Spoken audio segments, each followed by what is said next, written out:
Yeah, I think it has started. Just a minute, not yet. I think wait for the people to join.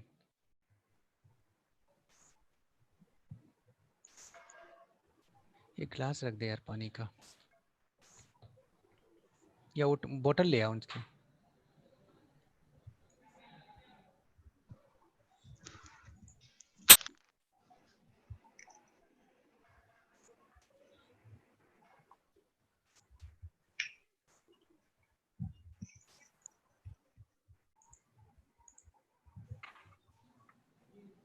So we are live now.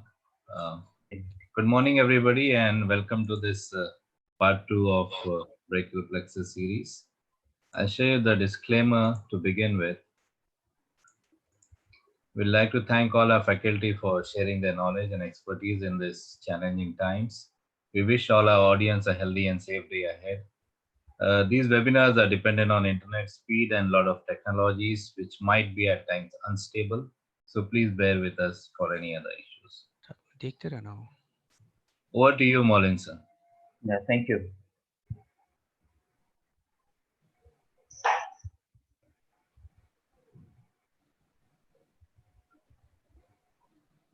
So a very warm welcome to all the delegates, and I thank all of you for participating in huge number in the webinar one. And today we'll be conducting webinar two. I thank Ashok every time for his technical support and making this possible to share this information at doorstep of each and every delegate across India and Asian countries. Webinar 2 is about nerve surgeries in brachial plexus palsy. We are going to discuss timings, indications, techniques, and outcomes. With me, we have excellent faculties from each and every corners of India. And to start with, we have Dr. Mukund Thatte, who is the consultant and academic head of Bombay Hospital and Wadia Children's Hospital in Mumbai. He has a lot of lot of things to tell about him. But key things is he was past president of Association of Plastic Surgeons of India and Brachial Plexus Surgical Group. He was an editor of Journal of Indian Journal of Plastic Surgery, and he's also president-elect of ISSH, that is Indian Society for Surgeries of Hand, and he's current president of Indian Surgeons of Peripheral Nerve Surgery. So thank you, sir, for sparing time in amongst your busy schedule, and your presence will be quite valuable to all the delegates. The second is Dr. P.S. Bhandari, and he was a previous professor at Armed Force Medical College, Pune, and Army Hospital, Delhi. And currently he is practicing in Haldwani, Nainital. He has tremendous experience in traumatic plexus injuries because he was dealing with a lot of infantry and soldiers. He was past president of Indian Society of Peripheral Nerve Surgery, and his publications in basic and clinical research is I have been through, and those are great research, and your presence will be of great help to all the delegates, sir. Well, very warm welcome. To the most right is Professor Binu Thomas, who is a head of hand unit in CMC Vellore. And I was just going through his publications. He has contributed more than 35 publications in the subject of hand and upper extremity surgery. And each paper has relevant points, and I know he has contributed to the literature to great extent. To further three faculties, Dr. Nishchal Nayak, who has been trained in Taiwan for brachial plexus surgeries, and he has keen interest in adult and pediatric plexus surgeries. He is my buddy at Comprehensive Pediatric Brachial Plexus Clinic, Ahmedabad, for last 12 years. Welcome, Dr. Nishchal. Yeah, hi. Dr. Piyush Doshi is our neighbor. He's from Vadodara. He's a very excellent surgeon and active member of Brachial Plexus Surgical Group. And moreover, he is going to organize the next Brachial Con in Vadodara. So best of luck, Dr. Piyush, for that. And finally, last but not the least, Dr. Dhrushi Patel. She is a very enthusiastic radiologist from Ahmedabad. She belongs to Gujarat Imaging Center. She is compassionate about neuroimaging, and we have been taking her help for last 10 years for imaging brachial plexus. So I welcome all the faculties, and I'm pretty sure that today our delegates are going to be benefited immensely with your presence. Before we start the ball rolling, I'm just putting my number here, 982502630. Any delegate who want to ask question, you can WhatsApp me and we'll take your question to the floor if it is relevant. Over to you, Drushi. We'll start with the first talk, imaging of brachial plexus, how we do it and what is new. Drushi, please Thank share your you, sir. screen. Thank you, sir, for having me among such elite speakers. Let's get started. Yes. Right. So I'm going to talk about brachial plexus imaging and the imaging modalities that are there. As you know, the brachial plexus, it's formed by the ventral rami of C5 to D1 nerve roots, and it divides into trunks, divisions, cords, and peripheral nerves.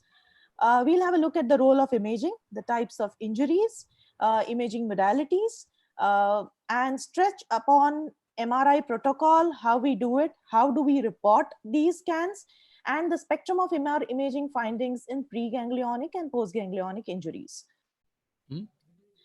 It is caused by traction of head during delivery, and most are mild stretch injuries which would heal with complete recovery. The permanent palsies are the ones that require operative treatment.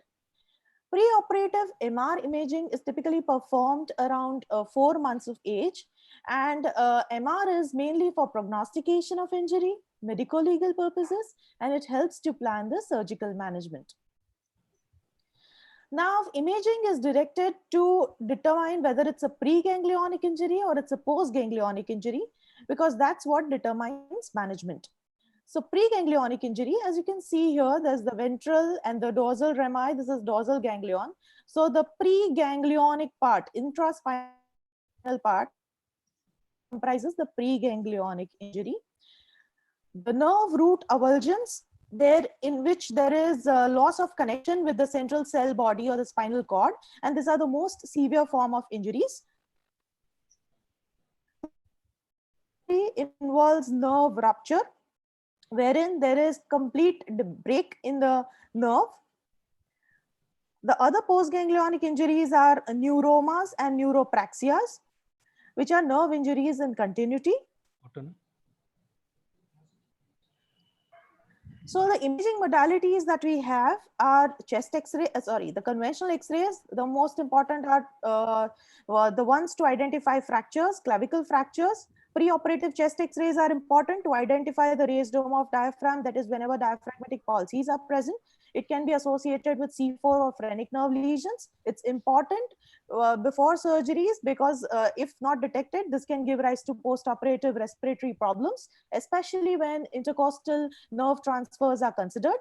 And this is relevant for older patients where serial radiographs of shoulder for long-term follow-up to assess osseous deformities of glenoid fossa and humeral head.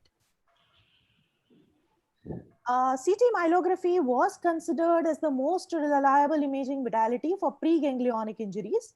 As you can compare, these MR and CT myelography images are very comparable, and you can see the nerve root avulsion on the affected side, and these are the nerve roots on the contralateral side.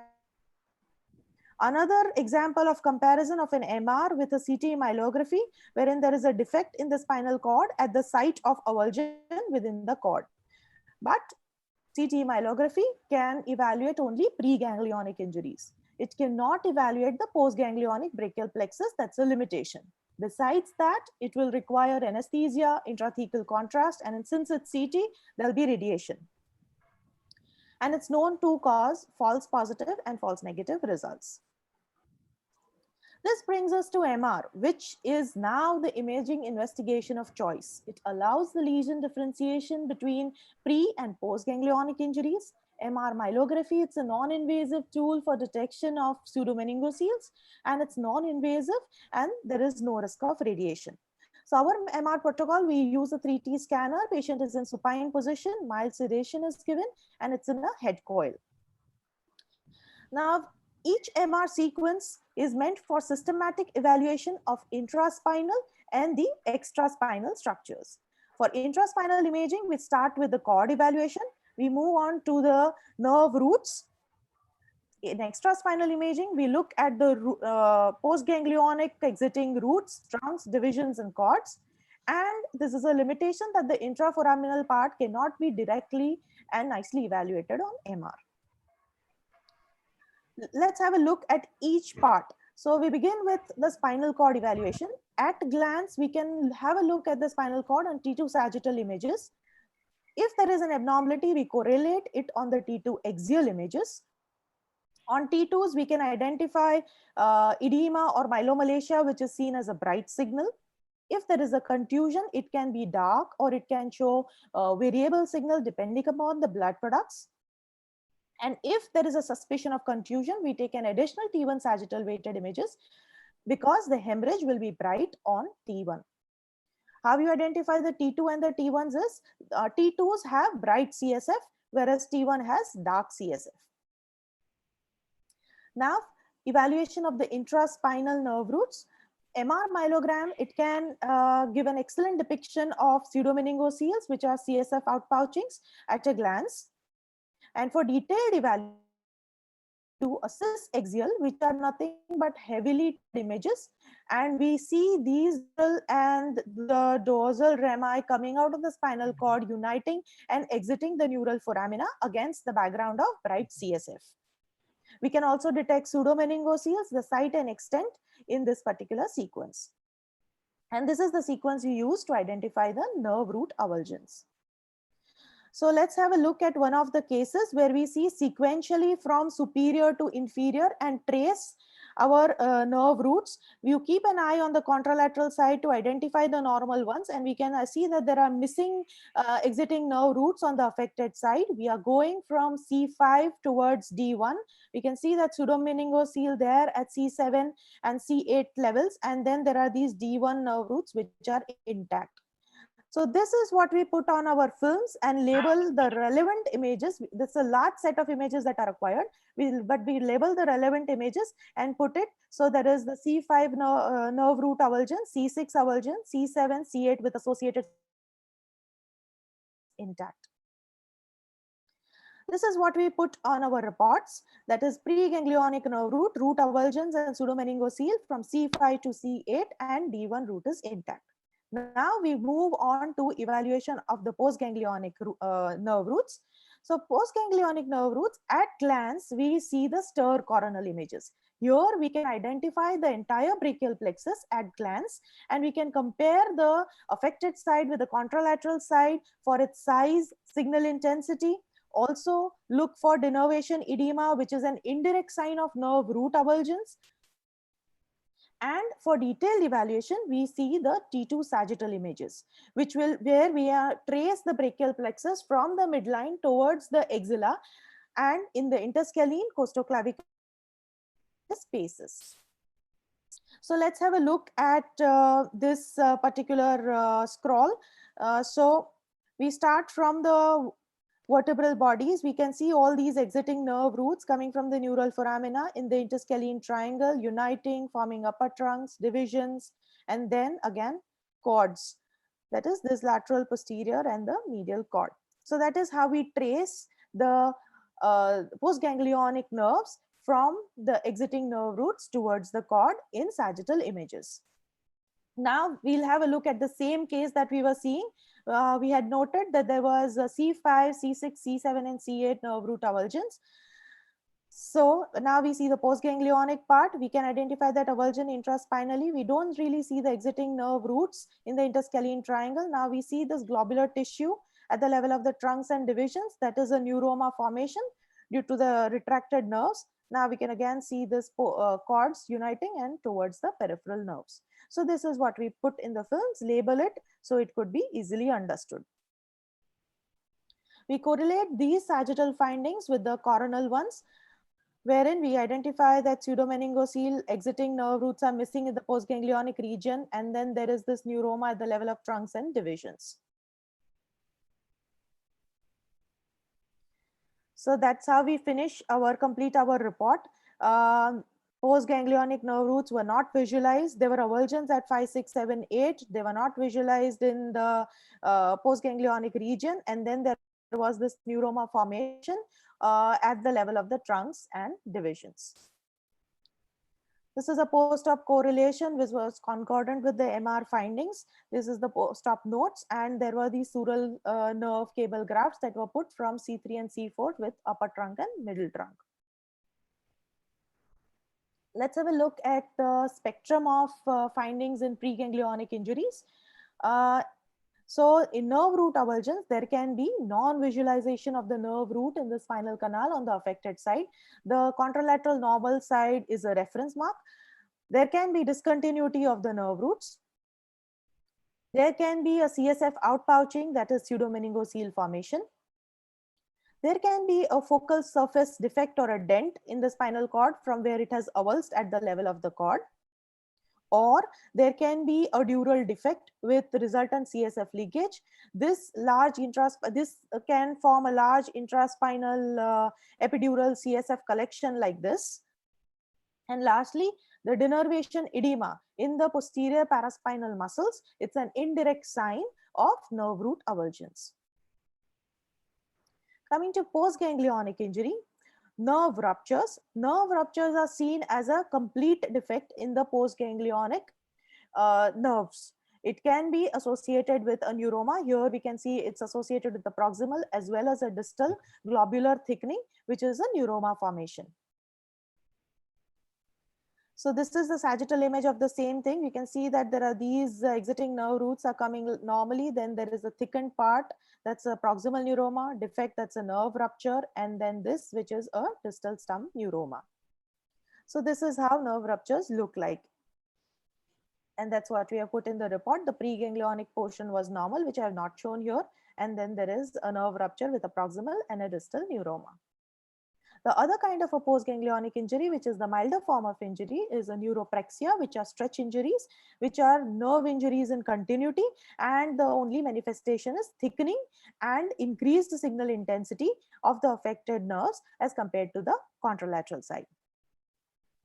Neuromas now, as we have seen, these are post-traumatic proliferation of neural tissue in the stump of the damaged nerve. They can occur with complete as well as incomplete nerve ruptures.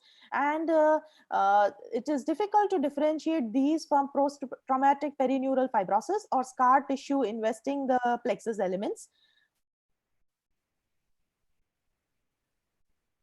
The recent advances that have occurred in brachial plexus are diffusion weighted MR neurography, which we now routinely use for all adult brachial plexus evaluation, but it's still a little future developments are required for them to be applied to pediatric population, because it's a small area, small nerves, and we don't get that kind of good resolution even on a 3 Tesla for pediatric patients. Otherwise, it's a great way to identify the postganglionic nerves. And nowadays, people are started doing ultrasonography of brachial plexus. This is just evaluation of the supraclavicular plexus and towards the sternocleidomastoid. You can compare the missing roots as to the contralateral side and also demonstrate neuromas. But this is highly observer dependent. So to conclude, MR allows systematic evaluation of preganglionic and postganglionic components of brachial plexus. It provides reasonably reliable preoperative diagnosis of the type and extent of injury. MR is the investigation of choice, and it has completely replaced CT myelography. Combined use of electrodiagnosis and imaging techniques is proving increasingly useful in brachial plexus evaluation with better precision. Thank you. Yes, Drushi, you can stop sharing and I'll share my screen here. Fine. So, so can we see this, my presentation now? Not yet. Yeah, just a moment. I'll share.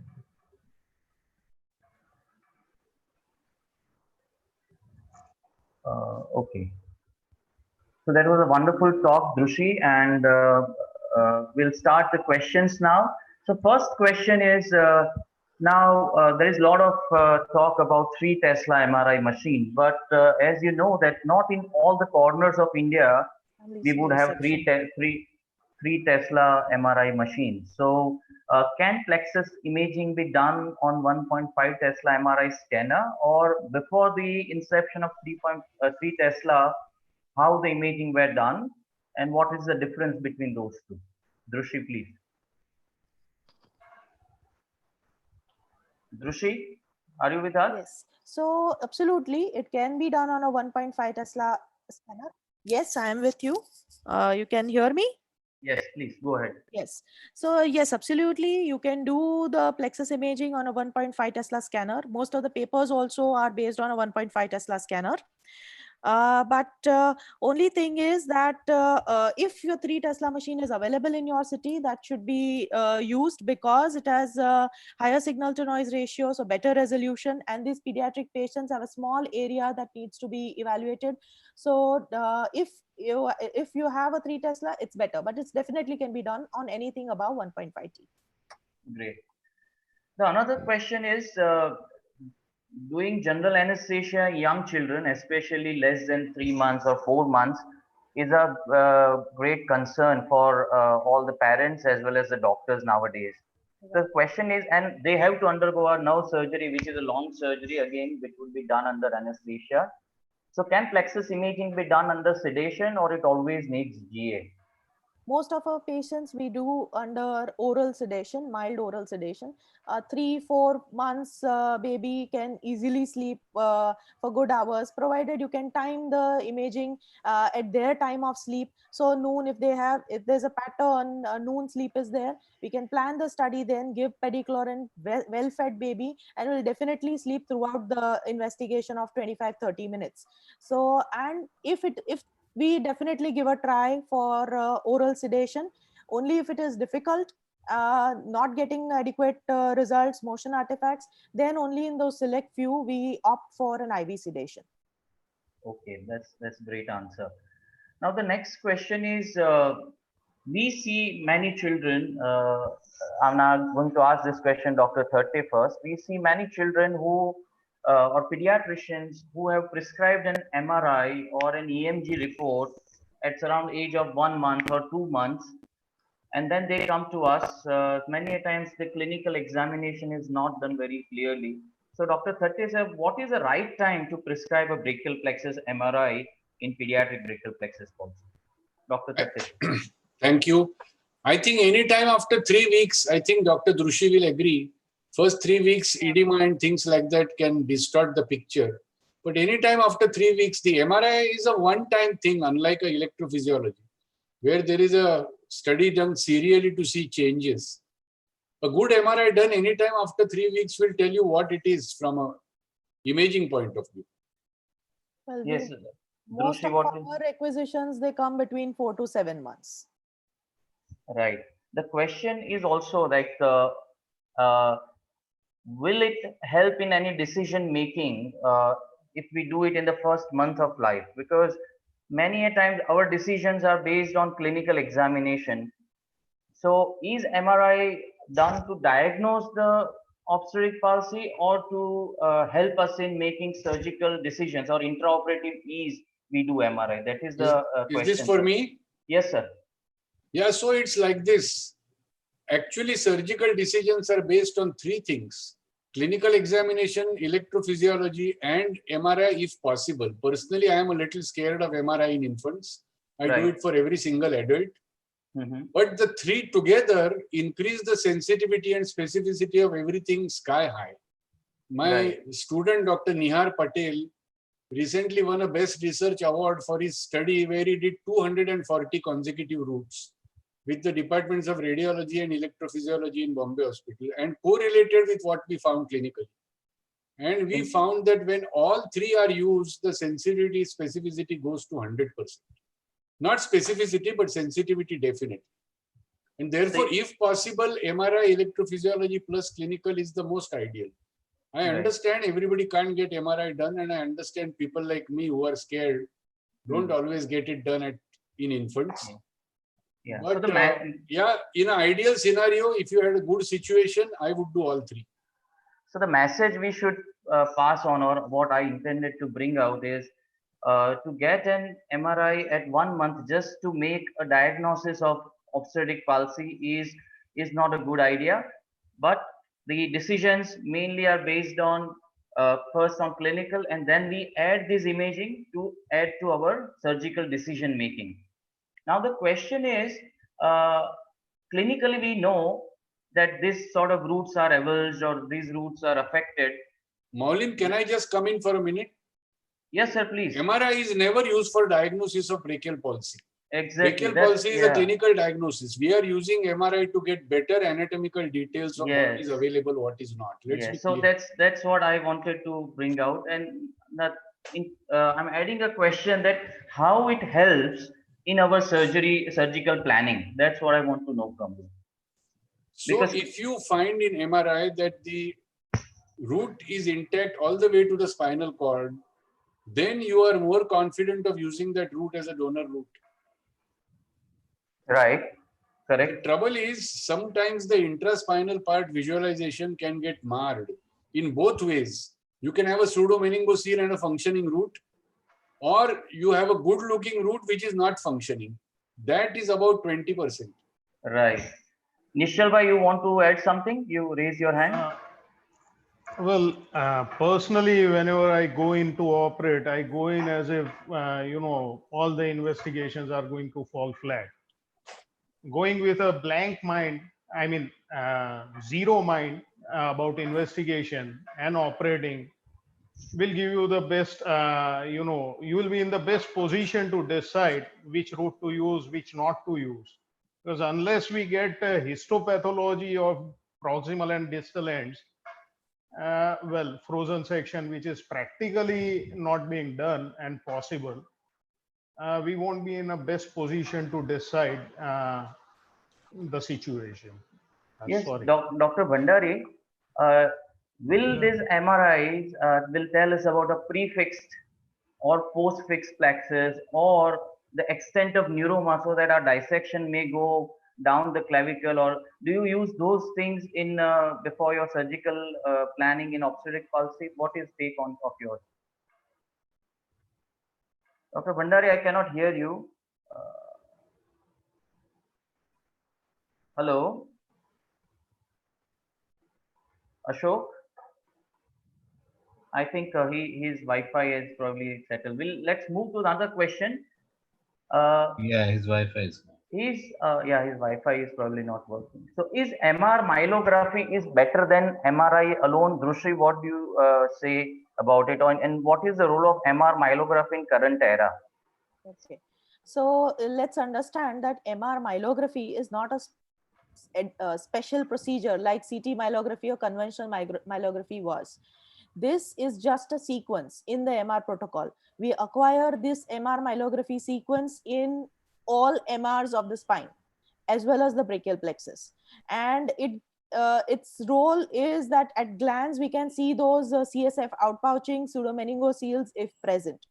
So it's a part of the protocol anywhere, and it's like acquired along with spine MRs as well. Okay, fine. So next question is, this is from Dr. Nishchal Nayak, that we know clinically many a time that which roots are avulsed clinically, but we want to know that whether this neuroma which is seen on MRI, is it due to exontomasis or neurotomasis? So are our imaging findings are robust enough to delineate that this looks like an exontomasis and this looks like a neurotomasis, Drushi? Or is there any future of telling us that? See, if we see a frank nerve rupture like the image that I showed, if there's a rupture and there are stump neuromas, it's definite.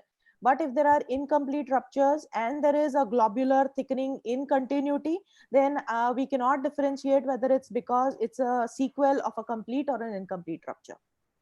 Yeah, so it's difficult at times, right? Yes. And besides all that as well, we cannot differentiate that it's a true neuroma or it is just perineural scarring or fibrosis that is investing the plexus elements. That is also a limitation. We cannot differentiate. Now, is Dr. Bhandari with us again, or he is not around? Dr. Bhandari, are you with us? No, I don't think he is. Anyway, so I'll drive this question, which is which has been asked by Dr. Parag and then Dr. Amitabh, a plastic surgeon from Delhi. And we have already talked about this. So how MRI helps in decision making or surgical planning? Dr. Piyush, what is your take? How MRI helps in your practice? See, basically, I'm also very scared of doing MRI in most of the cases. Hello. So I will say that as a decision making, when I decide to operate the case, it is always a clinical judgment. And MRI, I may go for it or I may not go for it. But I will tell you frankly, many times the patient comes with the MRI and I have got the MRI available with me, rather than I prescribing to do the MRI. And yes, MRI does help when it is clear-cut root avulsions are seen on MRI. Then yes, we are mentally prepared when we are going in for surgery to do a nerve transfer. We may not be able to do a nerve grafting. But ultimately, the final decision is taken only after the exploration of the plexus. So final decision is always on intraoperatively and not based on MRI. Exactly. So Dr. Bhandari is back. Yeah. Welcome, sir, back. Yeah. Now, there's a very interesting question from one of the plastic surgeon colleague. Dr. Bhandari, I would like you to answer this. Does MRI have any role after the surgery to prognosticate the outcome? In other words, what he wanted to frame is, many a times after nerve surgery, we do not see desired outcome, especially in the neurotization. In neurotization, we expect a quick recovery. Can we use MRI to see what is happening to our repairs? Dr. Bhandari, have you used it anytime? And firstly, I would like to answer the previous questions. Okay, so My yeah. preference for MRI is around 3 months of age, because Right. children are very small at 1 month or 2 months. They have to be given sedation, and if sedation overdose is there, it is possible that very few of them might require intubation. So if they are grown up fairly, 3 months or 4 months, then we have got some idea, from anesthetic point of view, they are safer. Number two is that by the time some clinical signs have come up, that also helps in deciding the level of injury. So we can correlate both with MRI findings along with the clinical findings. The second question was that how MRI helps in decision making. It does help in decision making. If the MRI shows that there are root avulsions, we can plan accordingly. Instead of doing the nerve grafting, we can switch over to the nerve transfers. So in this way, it can help in in the planning of the various procedures. Now, the last question you are asking me is, does MRI have any role after the surgery to prognostic the outcome? Yes. Whatever MRI findings are there at 3 months, these are going to persist throughout the life of the patient. These are the permanent findings. They are not going to change. And the reconstruction which you have done, like you have done the grafting, you have done nerve transfer. If it is a grafting, that area will look little more, it will look more hypertense, that area. If you have done the nerve transfer, now the nerves are very, very thin. And most of the time we are doing the distal nerve transfers with nerve size 1 millimeter or 2 millimeter. These kind of nerves are very difficult to interpret with the standard MRI. So I Right. don't think the MRI will have any role in for the prognostic value. Whatever Right. the MRI picture is there at the age of 4 months or 5 months, it is going to remain. It happens many times. The parents, they come after 2 years or 3 years. They say, we have done the surgery, but the result have not come. Should we go for the MRI? I generally say no, because that Okay. is not going to Yeah. change my outcome, my this treatment planning. Yeah. Binu, you are with us, Professor Thomas. You are mute. You are mute, Binu. Yes, Mahadev. Yeah. I'm Can with you you. answer? I know you had some emergency. Now I saw a lot of papers you have published on the MRI in the other regions of brachial plexopathy. Would you agree with what Dr. Bhandari mentions, or your MRI technicians are they sound to delineate what's going on with your repair? What is your experience? okay, let's say that, we don't use MRI to assess the completeness of the repair. But on the other hand, I have one area where we can probably, use the MRI post-operatively is to see how the muscle, when the muscle recovers, the MRI of the muscle changes. So that may be one of the options. Otherwise, I don't think, within the scar and the fibrosis, it's absolutely also impossible to do an MRI and say that your repair is good. But recovery of the muscles is what would probably help us if you really want to do it. We clinically never do an MRI to actually assess the. Perfect. So that was a great and clear answer. Now, Maulin, yes, sir. I would like to add here. Yes, sir. Please. Suppose nerve grafting has been done in a child with the Ups palsy or any types of brachial plexus palsy, and the child comes after 1.5 years, 2 years. The earlier surgery has been done around 4 months or 5 months. The desirable results have not come up. Okay, and the nerve grafting procedure like all these have been done. Now, if that time the MRI, suppose it was done by 1.5 Tesla. Now the patient comes at age of 2 years where the results have not come up with the nerve grafting. And if we take a proper 3 Tesla MRI or MRI supplemented with the neurography, and if you find that the child has got root avulsions, we can think of doing nerve transfer. Okay, so we'll move. This might have the only prognostic significance of doing a repeated MRI after surgery. Right, so that whether you can do it now transfer. So we'll come to now transfer in a moment. Can I make a quick comment? Yes, sir. There are 9 Tesla experimental MRIs now available, which actually show growing axons. With the current 3T technology, it has 0 prognostic value. But the new 9 Tesla machines, which are experimentally available, actually show you advancing axons along the. That's great.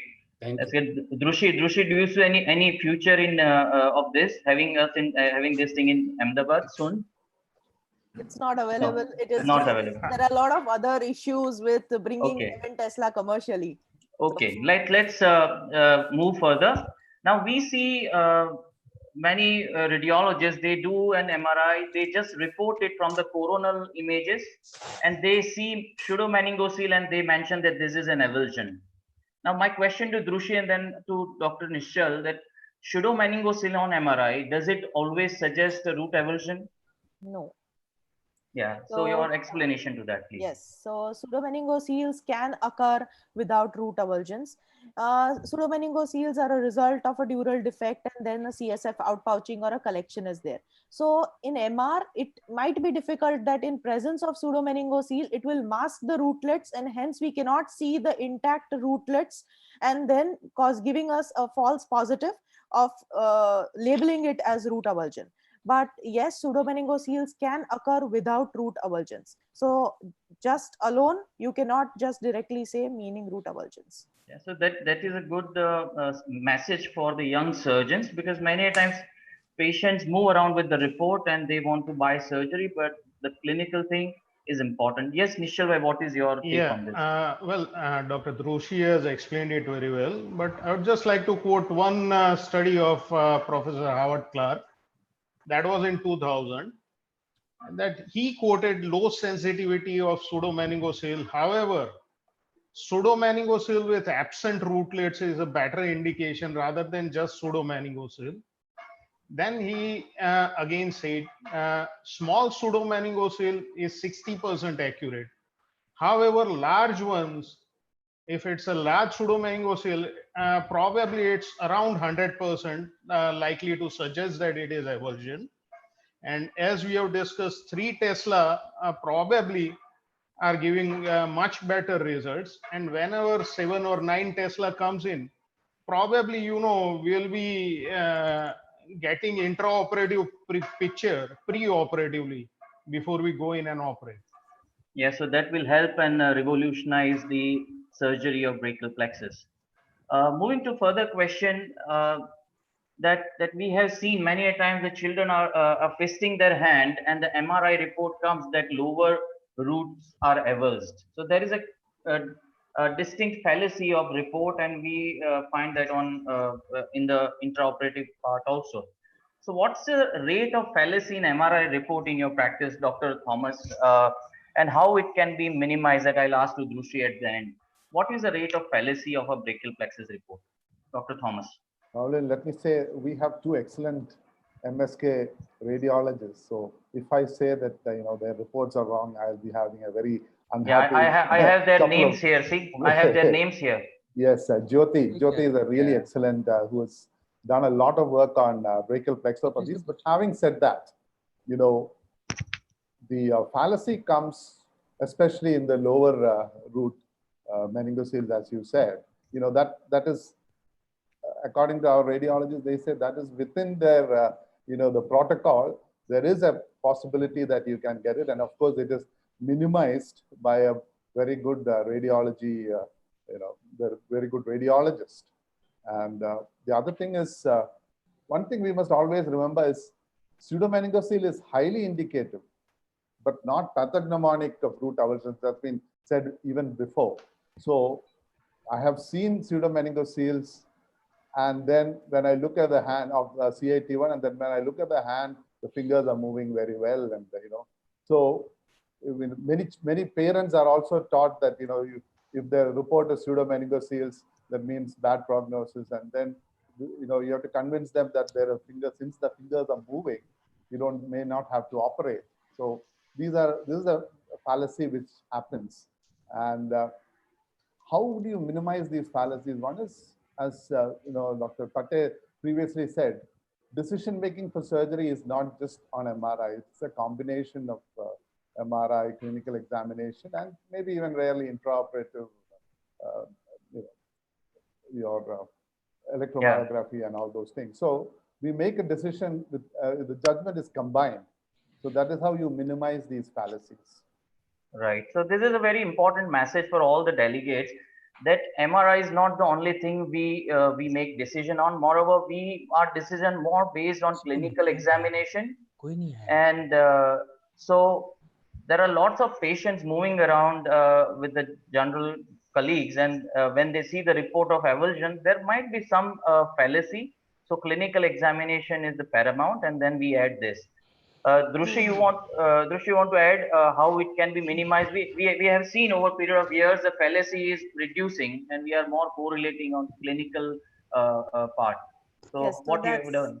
That's the way it should be, that the more clinical, radiological and surgical correlations we do, you give us feedback, and we improvise on, or we give another thought process to why it is seen the other way than what it was seen in surgery.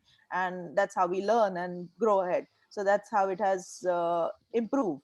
But about the C8T1s, there are a lot of artifacts due to the lung apex, air in the lung apex. So that C8D1 region is, especially D1, a lot of times we don't see the postganglionic part, or there are artifacts in that region and giving us suboptimal images for evaluation of the D1 exiting nerve roots. So that is still a problem. Right. So Dr. Thatte, you want to add anything to this discussion? No. I think you've covered everything.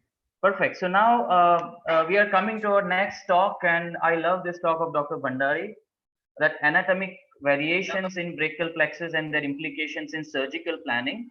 A few questions we have already taken, so delegates I will not take, that's already been covered. Let's, Dr. Bhandari, please share your screen. Stop sharing.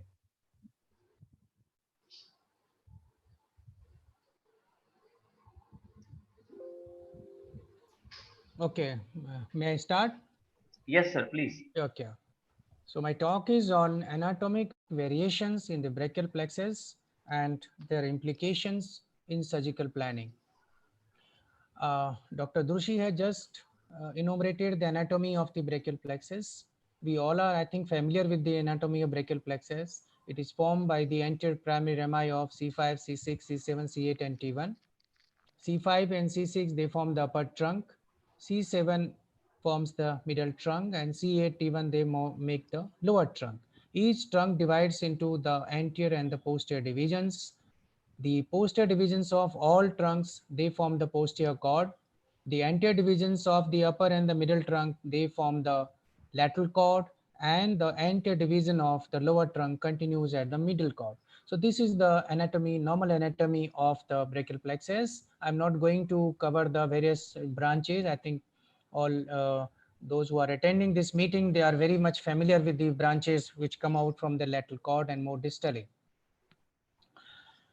The anatomic variations of brachial plexus are ruled rather than exceptions. And the most common variation which have been described is the prefix type of brachial plexus, in which there is a communication from C4 to C5. The other variation is post-fixed type of brachial plexus, in which there is a communication from the T2 to T1. Now, there has been a lot of talks about the prefixed and post-fixed brachial plexus and their clinical relevance in the management of brachial plexus injuries. The Kim et al., they did cadaveric dissection on 33 cadavers with 66 explorations, and what they found out that prefixed plexus was existing in 11 plexuses, that is about 20% of total, and post-fixed in 9 plexuses, that is around 14% of the total brachial plexuses. So what we see here is prefix is much more common than the post-fix. In fact, certain studies, they document that post-fix is just 3 to 5% of total anatomical variations. Like here we see these are the cadaveric pictures, the C4 root, C5 root. So this is a very small communication which is going from C4 to C5. Again here, very little, it's very thin communication between the two roots, C5 and C4. Similarly, in the post-fixed plexus, we see a very thin communication between the T2 and T1. So from this, they concluded that the size of C4 or T2 contribution is so small that their clinical relevance is questionable. Now coming to the anatomic variations in the upper trunk. Now whatever pictures now I am going to show you, these are the clinical photographs, operative photographs rather, which I come to across during my surgical dissections. The normal anatomy of the upper trunk, it is formed by the C5 and C6 nerve roots. They form the upper trunk here. Upper trunk gives a communicating branch from C5 to the phrenic nerve.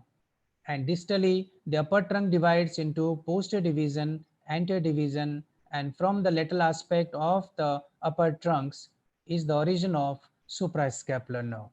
Here we will find the C7 and C8, and more distally, in very close relation to the first rib, is the T1 root. The length of the upper trunk is variable. In this particular case, I found it was 4 centimeter in length.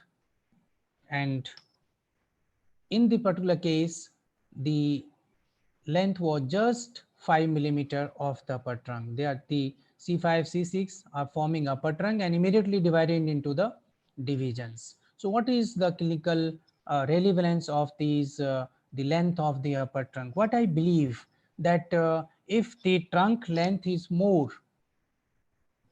then they can withstand they will have more tensile strength to bear the strong forces which are generated when the patient falls onto the ground. So these kind of trunks will have more chances of rupture rather than avulsions. So if the trunks are small, they will have less tensile strength, and root avulsions will be much more frequently encountered than the root rupture. Of course, this is my personal observation. Another variation, what we see here, the P means proximal, that is towards the head. Left side means the left side of the neck or the arm. The C5 root here is continuing distally and giving rise to the suprascapular nerve, the posterior division, anterior division. C6 again dividing distally into two divisions, and distally they are forming the posterior cord and the lateral and the medial cord more distally. Now, what I want to say here is there is no union of C5, C6 to form the upper trunk. So this is another variation which we see. It is different from what is the normal teaching, that upper trunk is formed always by C5, C6. I think from this PX is very much clear. So longer the length of these nerve roots, they will have more tensile strength. Proximal. The C5 is contributing to the entire upper trunk, and it is giving the suprascapular, it is giving rise to the posterior division and the anterior division. C6 is joining much distally. So C6 has no contribution in the formation of the upper trunk. What could be the clinical relevance? A single root lesion, that is C5, will have much more functional problems than what is anticipated by just one root injury. So it will affect the shoulder, it might affect little bit the distal function also. Here what we see that C5 and C6, they are forming the upper trunk, and from the proximal part of the trunk, the suprascapular nerve originates, and distal part of the upper trunk, the C7 nerve joins. So the upper trunk is formed by C5, C6 and C7. So the morbidity of the upper trunk lesion will be much more than what we see just with C5, C6 lesions. Here, the suprascapular nerve is showing a branch which is coming right from its origin. The clinical relevance will be that when we do the posterior transfer or even anterior transfer also, we must include this branch in spinal accessory to suprascapular nerve transfer. It is possible that this branch may be going to the supraspinatus muscle, which is more important in innervation of the suprascapular innervated muscles, that is supraspinatus and infraspinatus. Now, another variation which I encountered was that C5 root was ruptured, C6, and it was thin. C5 is little thinner. It is giving communication to the phrenic. C6 nerve root, it is more robust, and it is giving the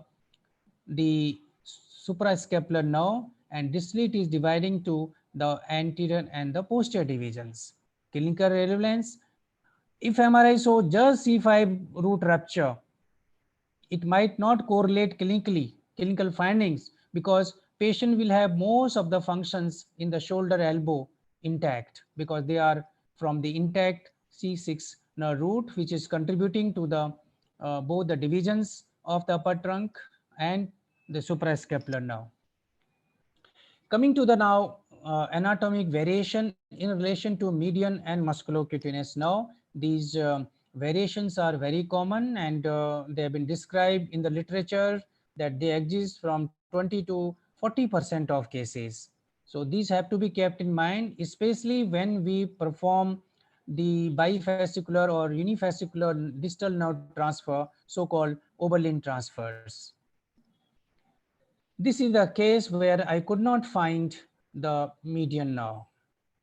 I tried to find out in the literature, there was not a single report where the median nerve was absent in totality.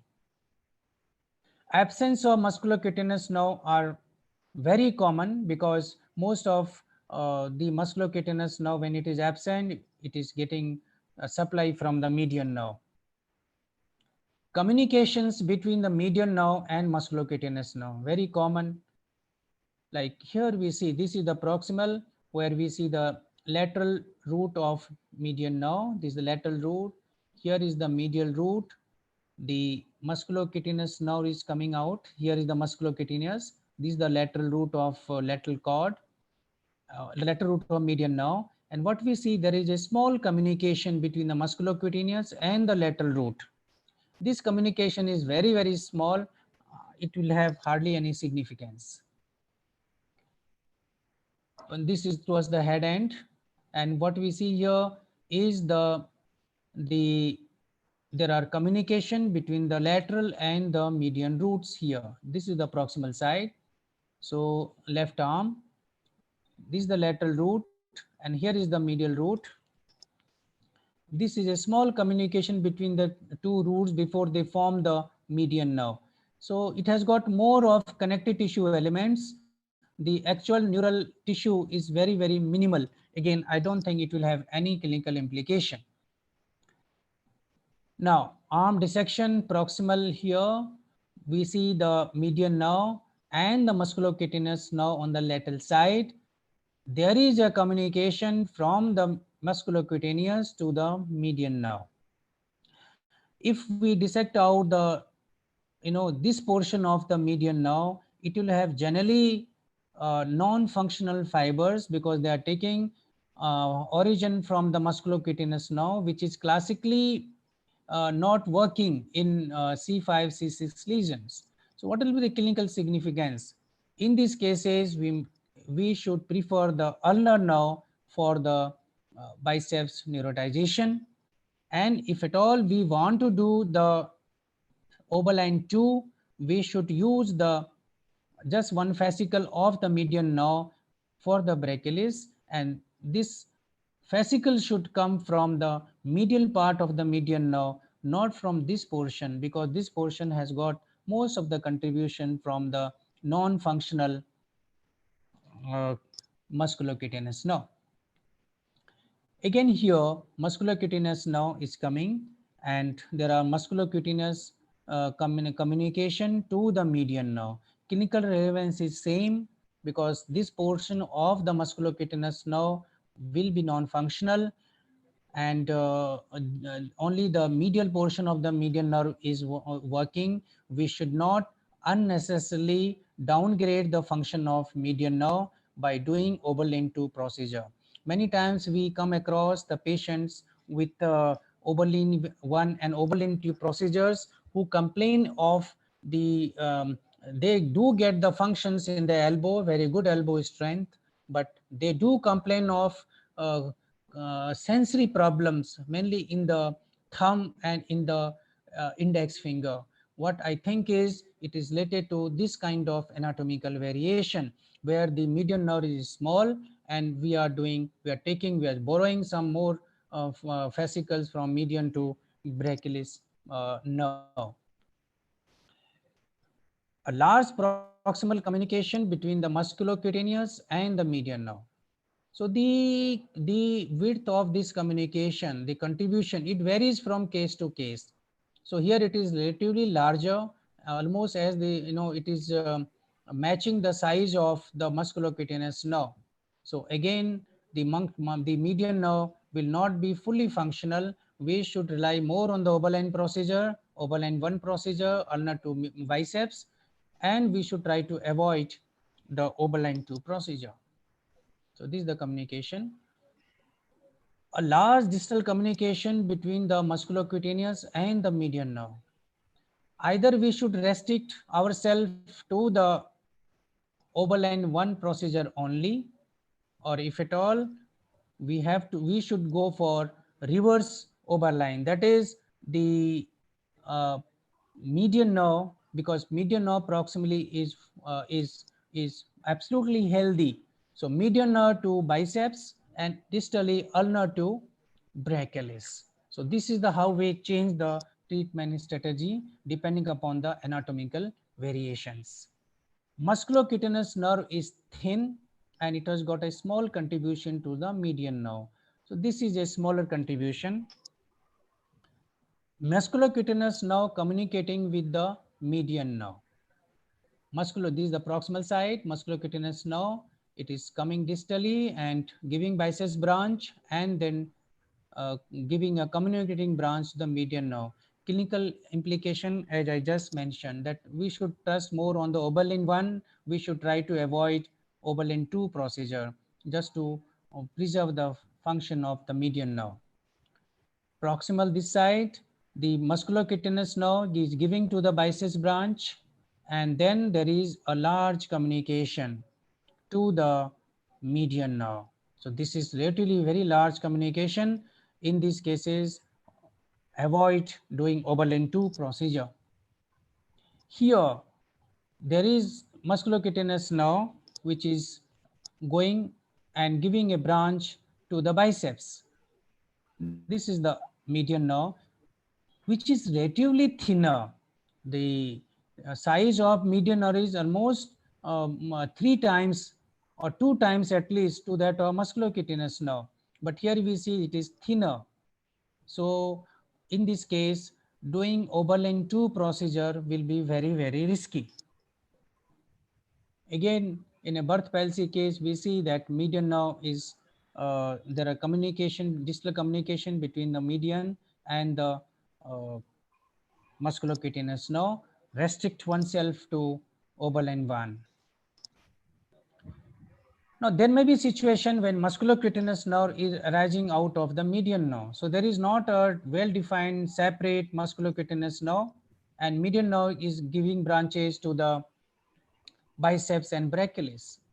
Proximal, two roots of median nerve, the lateral root, median nerve formation, and there is no musculocutaneous nerve separate. It is the branches are coming from the median nerve to the biceps and more distally to the brachialis. This will be the uh, distal part of the musculocutaneous nerve.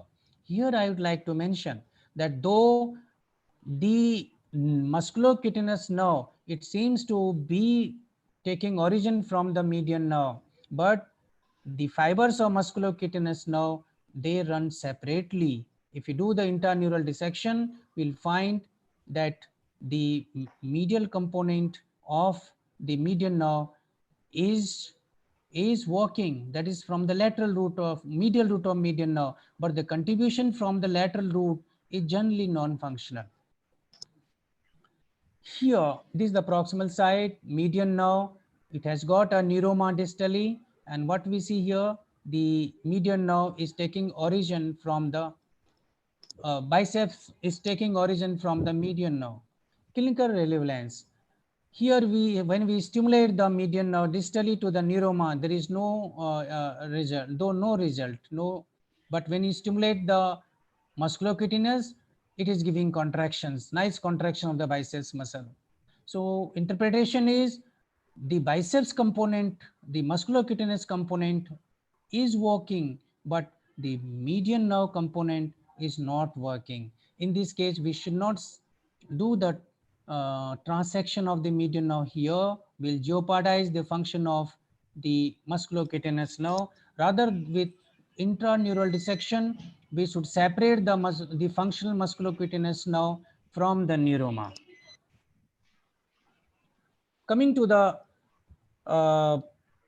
situation where both biceps and brachialis branches are coming directly from the median nerve and giving the biceps branch here. And here also we see the median nerve is very thin. It is giving biceps and distally brachialis branches. Never do Oberlin 2 procedure in such cases. Again, similar kind of when there is no distinct musculocutaneous nerve, but the biceps and brachialis branches are innervated by the median nerve. Here, the median nerve is relatively thicker. The musculocutaneous is also more robust, and the branches are coming from the brachialis and biceps branches from musculocutaneous, and these musculocutaneous nerve is running flush with the median nerve. Similar situation more or less is here. And here we see that the biceps branch is coming from the median nerve. Here we see a very thin musculocutaneous nerve which is running parallel to the median nerve. With careful intraneural dissection, it will be easy to separate this musculocutaneous nerve from the rest of the median nerve. Here the median nerve is running parallel to a very thin musculocutaneous nerve. Now coming to the branching patterns of musculocutaneous nerve. In classical situation, we find that the musculocutaneous nerve runs distally and gives first the biceps branch. The biceps branch may divide into two for the short and the long hairs, and distally there is a brachialis branch, and distal part of the musculocutaneous nerve continues as the lateral cutaneous nerve of forearm. So this is the usual pattern which we see, but there are many variations. What we see here, that instead of the biceps branch coming from the usual lateral part of the musculocutaneous, it is coming from the medial part, and there is one more branch here. So this anatomical variation also to be kept in mind. Here we see there is biceps branch 1, but there are 2 brachialis branches. Now the situation comes, it is very easy to do here the Oberlin 1 procedure, that is ulnar to biceps, but now because there are 2 branches brachialis, now which branch to be coopted? With the brachialis branch. Even if you copt with one which looks more robust, the brachialis innervation will never be complete. So there are some patients which we see there, we do the similar kind of nerve transfer, but their elbow strength may not go M4 or M4 plus, they restrict to M3 plus. So this can be one of the explanation for which we can explain through anatomical variations. Here the musculocutaneous nerve is thin and it is give branching pattern, multiple branches to the biceps, distally also. Now this is the branch to brachialis. Now it becomes difficult which branch to satisfy with the ulnar nerve. It becomes very difficult decision because we have to use only one fascicle so that the ulnar nerve function is not downgraded. These are the patients with standard Oberlin procedure are going to have less elbow strength, less elbow flexion than which we expect in usual and with the usual anatomy. And these are the cases where sometimes the Oberlin procedure may not be giving desirable results. Here we see a Bryce's branch and there are multiple branches to the brachialis distally. So the wise thing will be to do, if at all we have to do the Oberlin 2, we should take the median of fascicle and it should be coopted with the common stem of these 3 branches. Another variation which we see that there is a biceps branch and this is the brachialis branch, and distally also there is one more brachialis branch. I think the region I have already explained what will happen if we do the standard Oberlin 1 and Oberlin 2 procedure in these cases. So I want to conclude by saying that anatomic variations are common in the brachial plexus, and awareness of these variations, it helps in the surgical planning. Thank you. So that's please. That was a great talk, Dr. Bhandari, and my slides are seen, Nishal. Yeah. Okay, so let's move ahead for some questions here, and so we already talked about this prefix plexus, and Dr. Thatte, are you there with us? Yes, I am. Just a quick comment on how to identify SSN spinal accessory phrenic nerve for the young surgeons. Just a Let's quick start comment. with phrenic nerve. Yes, sir, please. It always crosses the scalenus anticus where it's crossing over the upper trunk. And you have to take care while you're doing that because sometimes dissecting the phrenic nerve causes damage to the phrenic nerve and Right. you end up with a diaphragmatic palsy. So the first thing we always do is look for phrenic nerve. By retracting medially, isolating the scalenus anticus and seeing the phrenic nerve crossing it. As far as the SSN is concerned, the trick is to identify the omohyoid, and the Erb's point is always under the omohyoid.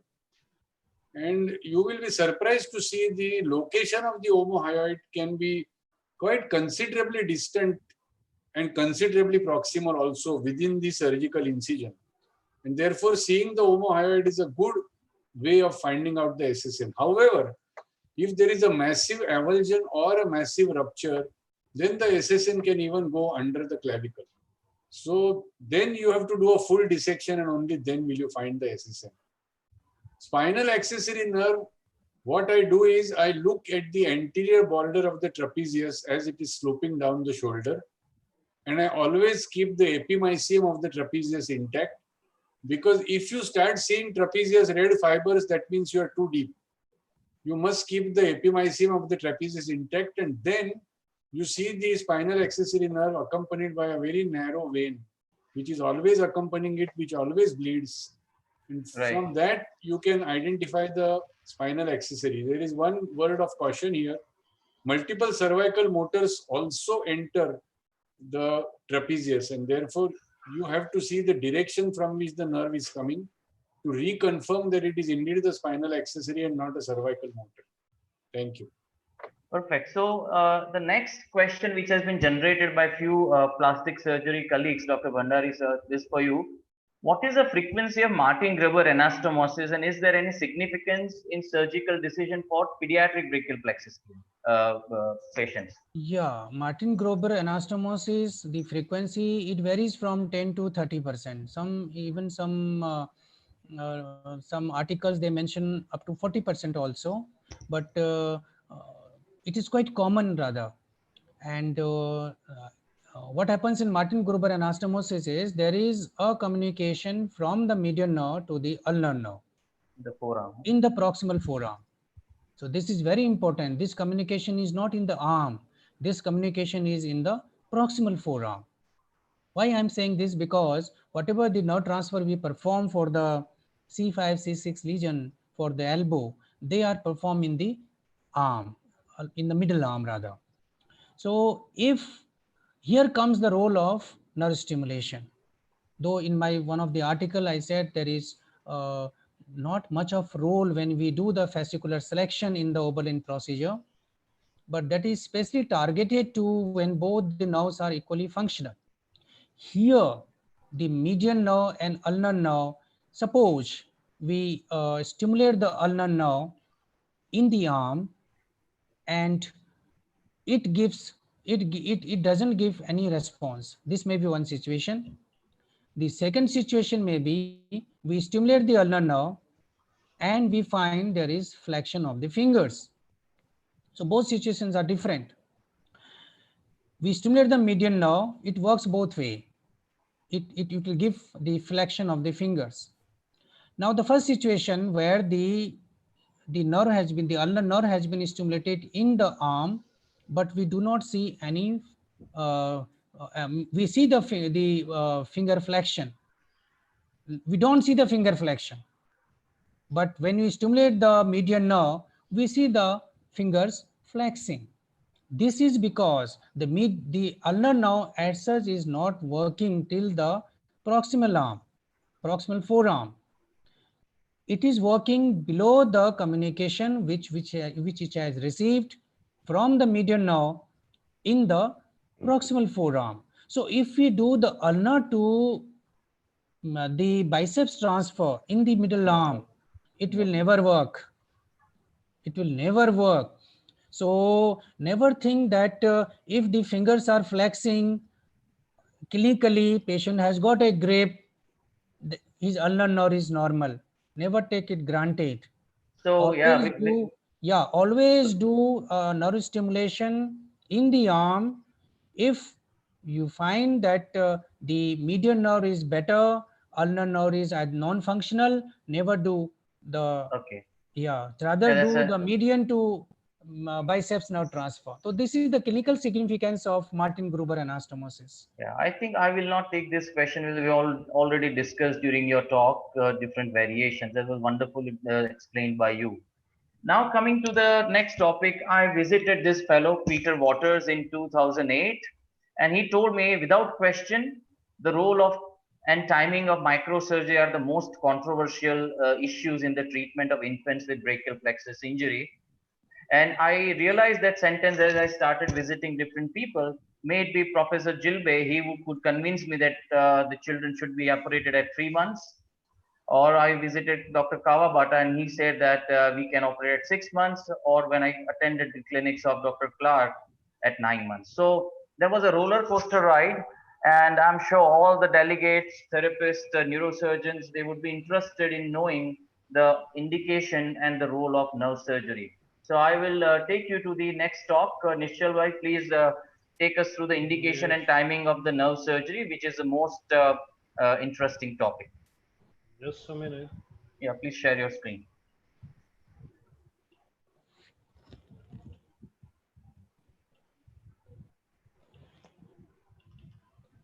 Okay. Am I Yeah. there? Yes. So make the slideshow from the top. Yeah, that's all. Yeah. Yeah. Okay.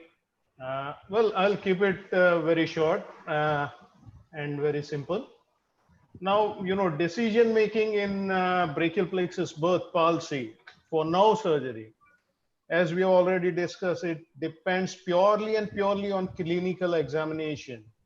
All the investigation that we get done, like radiology or EMG NCV, whichever is preferred, only helps us in planning the surgery. They don't help us in deciding whether to operate or not.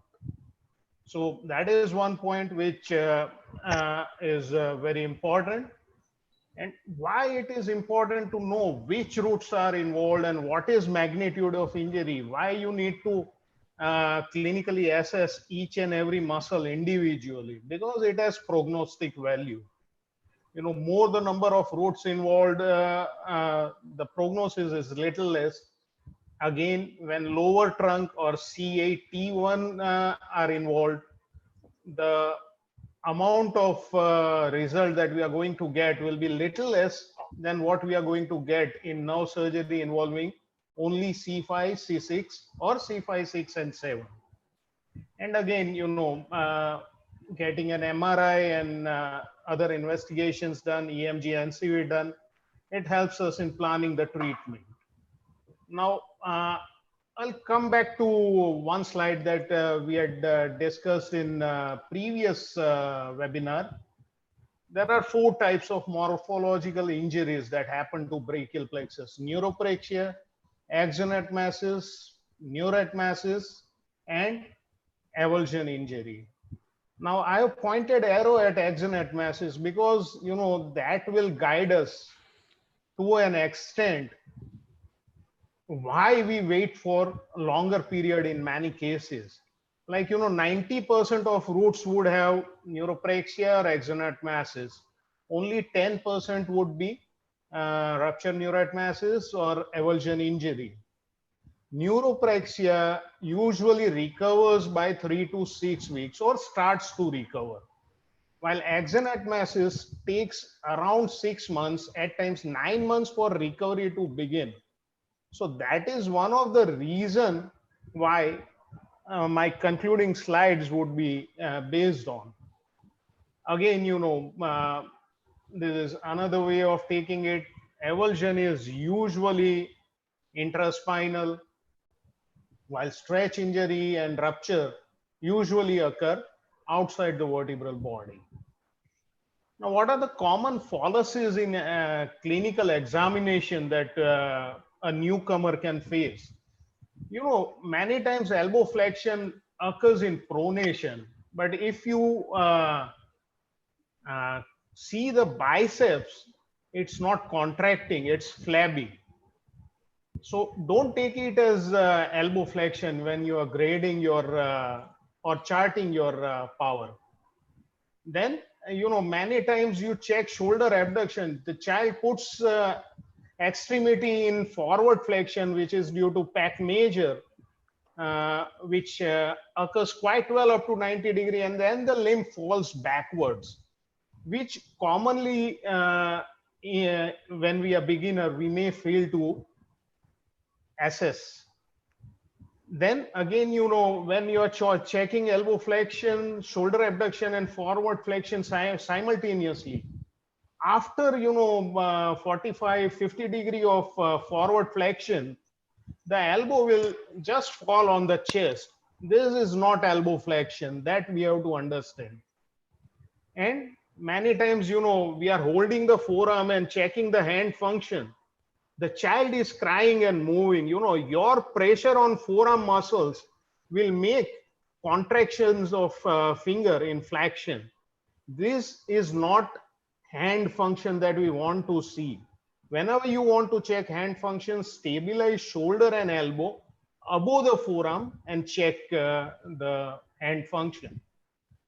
Now, when to operate, as Professor Alan Gilbert said, he is very clear. At 3 months, if there is no biceps, no hand function, go in and operate in a complete palsy. While in incomplete, at 3 months, check for biceps and wrist extensions. If there is no biceps at 3 months, he goes in and operates. So that is his way. To an extent, it is right, because many times when we wait, there will be partial recovery. And when we operate at 9 months, that function which we have gained will be lost and will be starting from zero, which may not be acceptable to some of the parents. So this is rational thinking, I would say. But again, the timing has always been an issue. As Maulin already said, 3 months, 6 months, or 9 months. What Gilbert says, Kawabata says, or Professor Howard Clark and Peter Waters says. And the techniques are consistently changing. Outcome comparison at present is little difficult. We should go back to 1999 paper of Peter Waters. 43% of kids without biceps at 3 months, out of that 38% recovered biceps at 6 months. So if we would have operated all those kids at 3 months, we would have operated 38 cases, probably which would not have required any surgery. But is there any major outcome difference when you operate at 3 months? I think we can wait till 6 months, and the rest of 5 patients we can always operate at 6 months. So that is nice paper, and I would second that thought. Now, another way of seeing it is, if it is total avulsion, Horner syndrome, or both, at 3 months, no recovery, go in and operate. Otherwise, test score at 3 months. If the score fails, like many people follow HSCMS or Toronto score, whatever you follow, if the score fails, go in and operate at 3 months. If it passes, evaluate at 6 months. If there is no further progress, you should go in and operate at 6 months. But if you see there is progress, then you should wait for 9 months and check for cookie test at 9 months. If cookie test is failed by the child, then you can operate at 9 months. But if the child passes the cookie test and shows a very feeble shoulder movement, then that is also an indication of nerve operation for shoulder muscles. So grossly or broadly, we have divided our strategy into 2 main groups. One, at 3 months, panplexopathy with or without Horner's, but no significant improvement. We go in and operate. Another is second group, where we wait till 9 months and check for cookie test. If the child fails, then we go in and operate. This is a broad strategy, and obviously in between is the gray zone, which we may fill up in selected cases. Now, where does the investigation fit? As per choice of consultant, as we have discussed, you can get an EMG NCV done or an MRI done. This rarely guides us to decision making whether to do nerve surgery or not, but it is very helpful in guiding us to what surgery we want to do. Okay, because MRI can guide us which number of roots are avulsed, how many roots are intact, and the level of injury in the roots. While when we are doing EMG and CV, if we get a normal sensory conduction but absent motor conduction, it means that it is an avulsion injury of that particular root. EMG and CV is required also when there is doubt of co-contractions. Most commonly, before nerve surgery, the co-contraction we are worried about is biceps and triceps co-contractions. And then there are fallacies associated with all the investigations. In child, while doing EMG, the electrode may get displaced and give wrong findings, which is a possibility. MRI many a times can show, as we had discussed, many times, the child moves and we may get signs of root injury, which on table we may not see.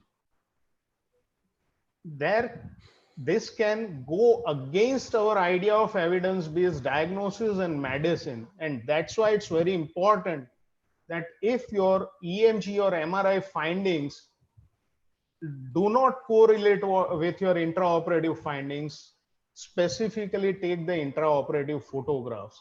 As such, you should take intraoperative photographs in all the patients.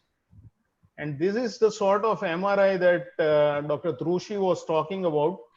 Not only pseudo-meningocele, but the exiting nerve roots should also be seen. Now, whenever we talk about nerve surgery, we should also talk about which are indicators of poor prognosis or little less prognosis. One is Horner's syndrome, which suggests lower trunk avulsion, a possibility, means C8 and T1 involvement or avulsion of it specifically. Diaphragmatic paralysis, because when diaphragmatic paralysis is there and it's not recovering, you may need to do a diaphragmatic plication or another surgery before you embark on nerve surgery, and you don't take intercostal nerves when there's preoperative diaphragmatic paralysis.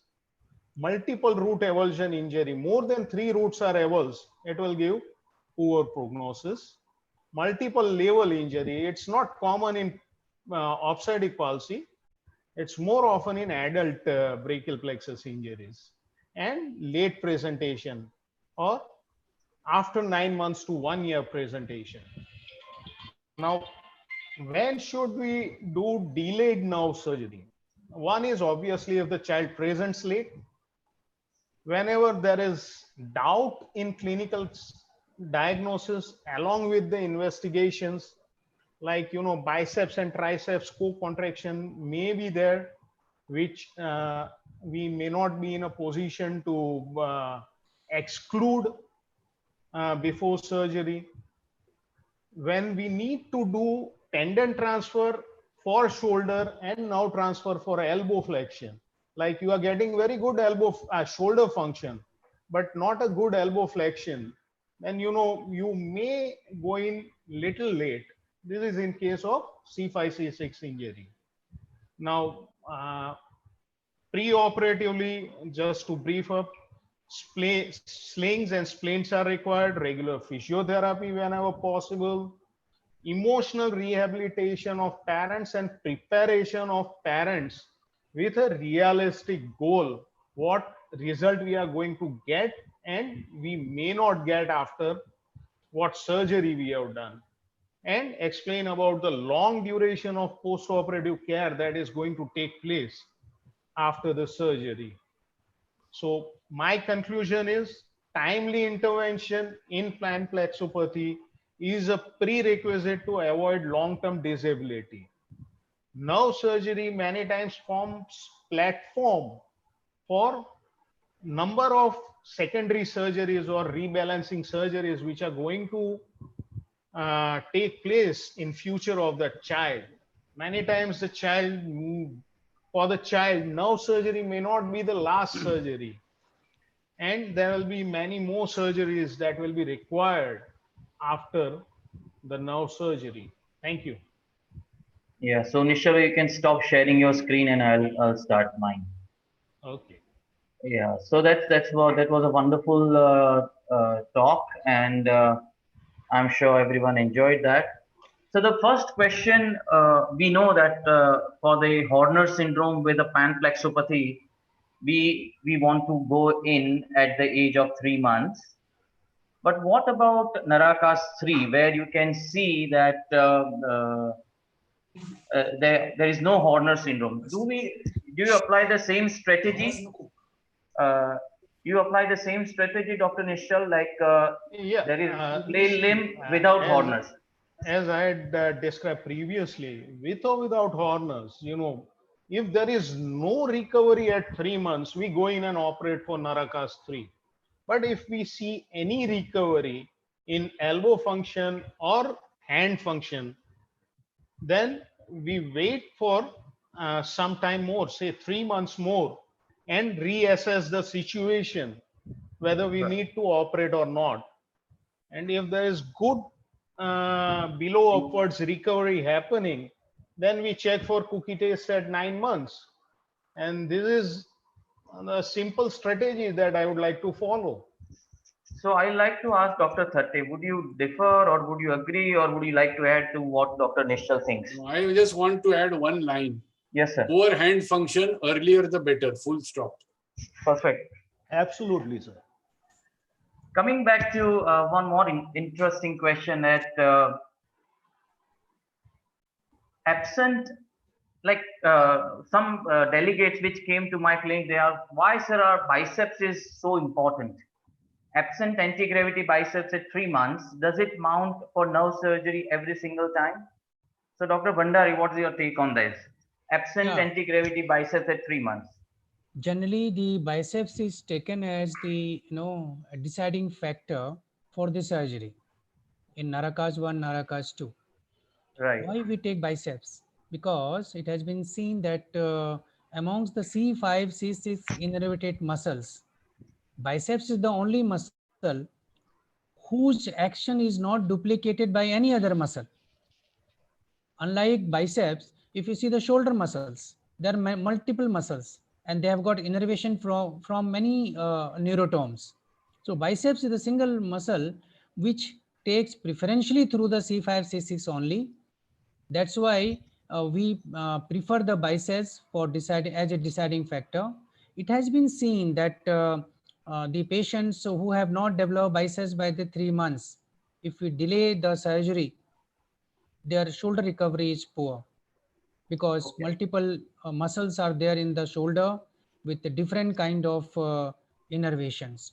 So that's why we take biceps, because this Right. indicates, this suggests that the injury is mainly in the C5, C6 and no other muscles are solely supplied by the C5, C6, unlike shoulder with Yeah. multiple innervations. So the question is, Dr. Bhandari, that means that if a hand is showing some flicker movement or wrist is showing some degree of extension, but biceps is not there at 3 months, does it mount for nerve surgery at 3 months?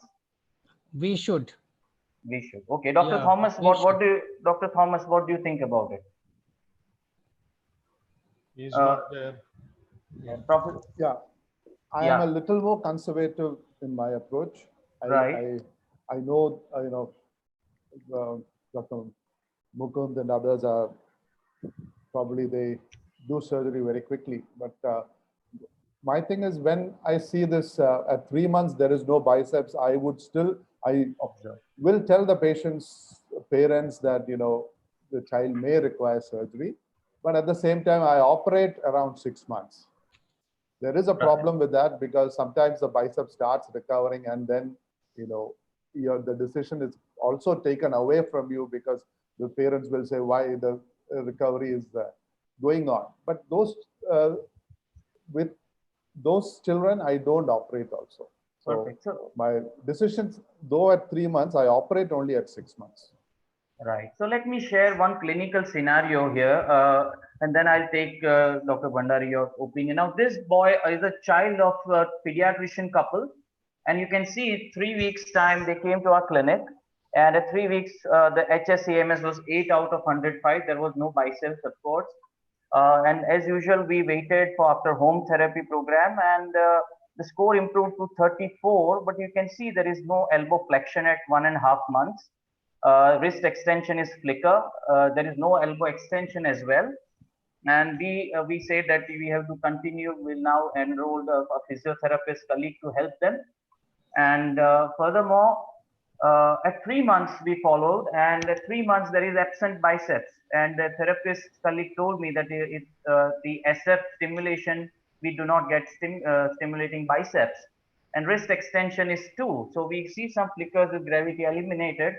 And we all were worried that, and the parents told me that now they read on the Google and all those things that absent biceps at 3 months, no wrist extension, does it mount for nerve surgery?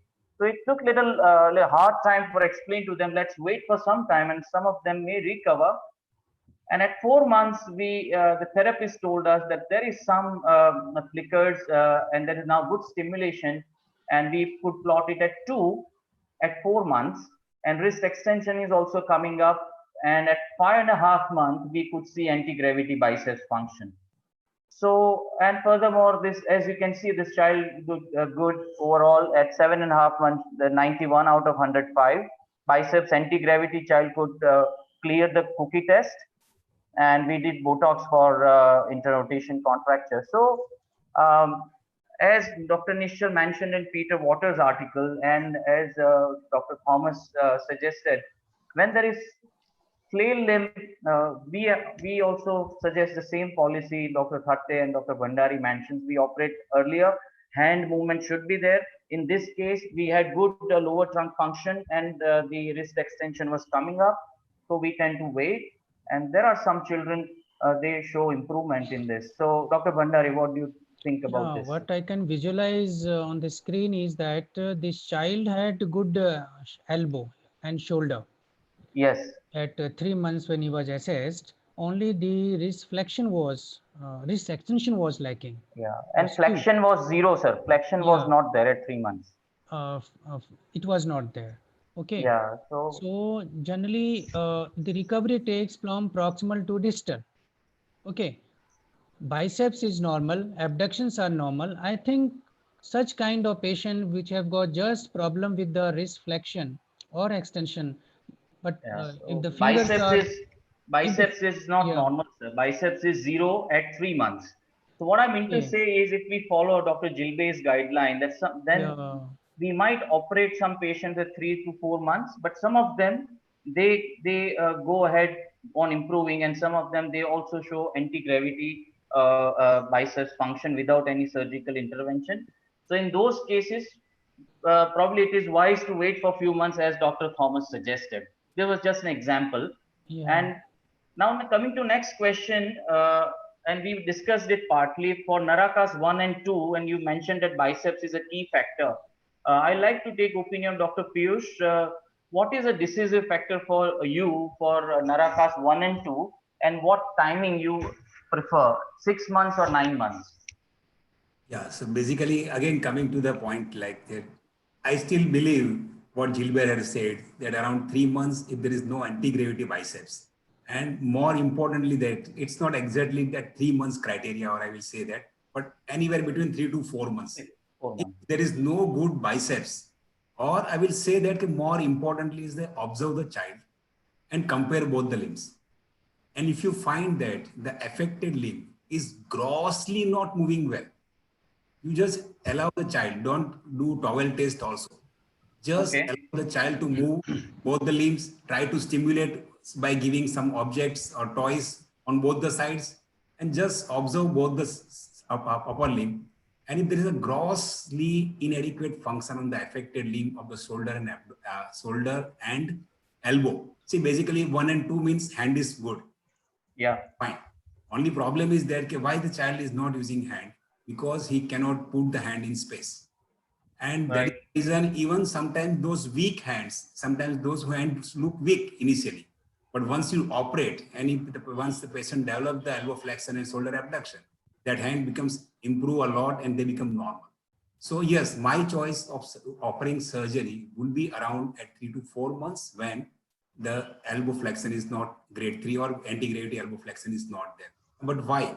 I know most of these cases are going to recover elbow flexion by 6 months or 8 months or 9 months. I know that majority will recover elbow flexion, but the shoulder will remain, or the rotator cuff function will not be adequate. And for that, we might have to offer them a secondary procedures of shoulder and all these things. So my choice would be to correct that rotator cuff primarily and offer us primary nerve surgery where we can re-innervate the rotator cuff well, and probably the requirement of secondary shoulder surgery should be less for those cases. And if you have like quoted the Peter Waters paper, I will say that even Peter Waters paper conclusion is definitely said that Gilbert's hypothesis is true, because even in Peter Waters series, all the cases, those who have recovered elbow flexion by 3 months had got a good shoulder function. But the patients who recovered elbow flexion after 4 months did not have a good shoulder function. So even Peter Waters series also said that okay, after 4 months, if child recovers elbow flexion, the shoulder will require some kind of surgery. So it is, I think my personal opinion would be like to attack the pathology. What is the pathology in this case? It's a nerve injury. Let us treat the nerve injury rather than treating the musculoskeletal deformities. Okay. Right. So then the question would come that if the biceps is going to improve over, as you mentioned, in most of the cases, it may improve anti-gravity. So our reconstructions are robust enough to replace the normal innervation. What I mean to say that I know once you do the neurotization of spinal accessory to suprascapular, you will get good shoulder abduction. But we are taking off the Z56 recruitment to biceps and then replacing with the Shural nerve grafts. Are those grafts robust to create those biceps, which is going to improve naturally? And the second question, some Amitabh asked from Delhi, is why not to wait till 6 months? Does the result of neurosurgery, nerve surgery, changes at 4 months and 6 months? Piyush? Yeah, the results of the nerve surgery definitely changes at 3 months, 6 months, and 9 months, because this is a child is growing, and when child is not able to use the hand at proper milestones, the brain will start forgetting that upper limb or that hand. So it is better to incorporate that paralyzed upper limb into a day-to-day activity of the child as soon as possible. And for that is the reason. So if like I may be operating a 5 cases, I fully agree with the opinion that there might be a chance that 1 or 2% or 5% of the cases might be offered a little more of surgery, but 95% is going to get benefited. If we delay, then even the nerve surgery results are going to be compromised. If we operate at 9 months, it is really difficult to do a plexus reconstruction at 9 months, because the child has become so active that to completely immobilize the child after surgery for that nerve grafts to heal is very difficult. Whereas at 3 months, it is very easy, or 4 months, it is very easy to immobilize the child. Okay. So, Dr. Bhandari, what is your take on this? Earlier, the better. Just Okay. Dr. Thate mentioned, you know, in Narakas 1 and 2, if we intervene at 3 months or 6 months or 9 months, we'll definitely find the results will be variable, because Now, it is not only the muscle which are going to be reinnervated, it is the joints which are going to be deformed. It is the joints which are going to develop the contractures, and they start developing after 4 or 5 months of age. So why to reach to that stage when the contractures have already started developing? So better to re-innervate the joints, muscles as early as possible. The second problem is that if you delay the surgery 4 months or 5 months or 6 months, some kind of recovery is the rule in obstetric palsy. They will start flexing the elbow, they will start moving the shoulder, and the parents and even the clinicians, they advise that surgery is not the indication in this, because the recovery is already taking place. It becomes very difficult to convince the parents. By doing early surgery, the aim is not to gain the biceps function, which is almost to return in Narakas 1 and 2. The problem is to address the shoulder. If you delay the surgery, our results on shoulder will be poor. Right. So the thing is that on one side we say that we should perform surgery at 4 months when anti-gravity biceps is not there. There are certain percentage of children who would go on developing anti-gravity biceps by the age of 8 months or so, and they may pass cookie test later, but their shoulder will not be functional that much, and it will need secondary surgeries. And the other side is why you want to disturb the naturally recovering biceps function while the results of shoulder rebalancing are quite promising.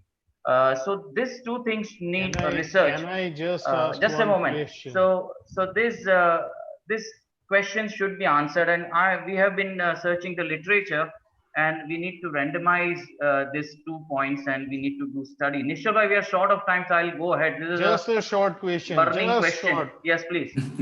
After resection of neuroma, how much duration do you think the normal function of shoulder and elbow, say grade 5, would come up?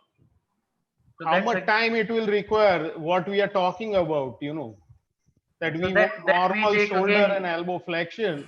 Yeah. After resection of neuroma of C5-6 injury, how much time does it take for normal function to recover? Yes, See, Dr. the function Bhandari. starts Yeah. record. Yes, Whenever Dr. we are Bhandari. doing, we are addressing the shoulder, even if you are resecting the neuroma. Again, here I'd like to mention that we should be little conservative in resection of neuroma, because some amount of conduction is always present. Some amount of neuronal continuity is always maintained through this neuroma. So we not be too energetic to cut that neuroma and do the nerve grafting. If at all we find that neuroma is not at all conducting, it has got lot of fibrous elements, which is unlikely, I'll say, in classic Narakas 1 type of lesions. Here, if at all we are doing nerve grafting and we are bothered about the shoulder, never put a graft from the proximal C5, C6 or nerve upper trunk to the suprascapular. Always do spinal to Okay. suprascapular nerve transfer. You'll get Yeah. earlier So results because a direct coaptation and there is no loss of yeah. axons So we'll at come to 2 coaptation sites. Dr. Bhandari. We'll come to that point in subsequent talks. Yeah. Right. So let's move on to next question, and that is to clarify the indication in a more robust way to young surgeons. What is the Toronto score, and do you use Toronto score as indicator for primary plexus surgery? Dr. Thatte, I would like you to answer this question, and Dr. Thomas then. Yeah, the Toronto score is basically based on aggregating a few AMS scores of the biceps with elbow extension, thumb, finger, and wrist extension. I don't use the Toronto score because I don't use the AMS system. Okay. But like everybody else has said, 3 months may not be the holy grail, but definitely by 6 months you should operate. Perfect. Waiting for 9 months does not make any sense to me. And Maudin, can you put up the AMS slide that you had? Yes, I'll bring that. Now just look at this slide. At the end of 7.5 months, your abduction is 3 and your ER is 2. 3 and 2 are basically rubbish scores as far as clinical function is concerned.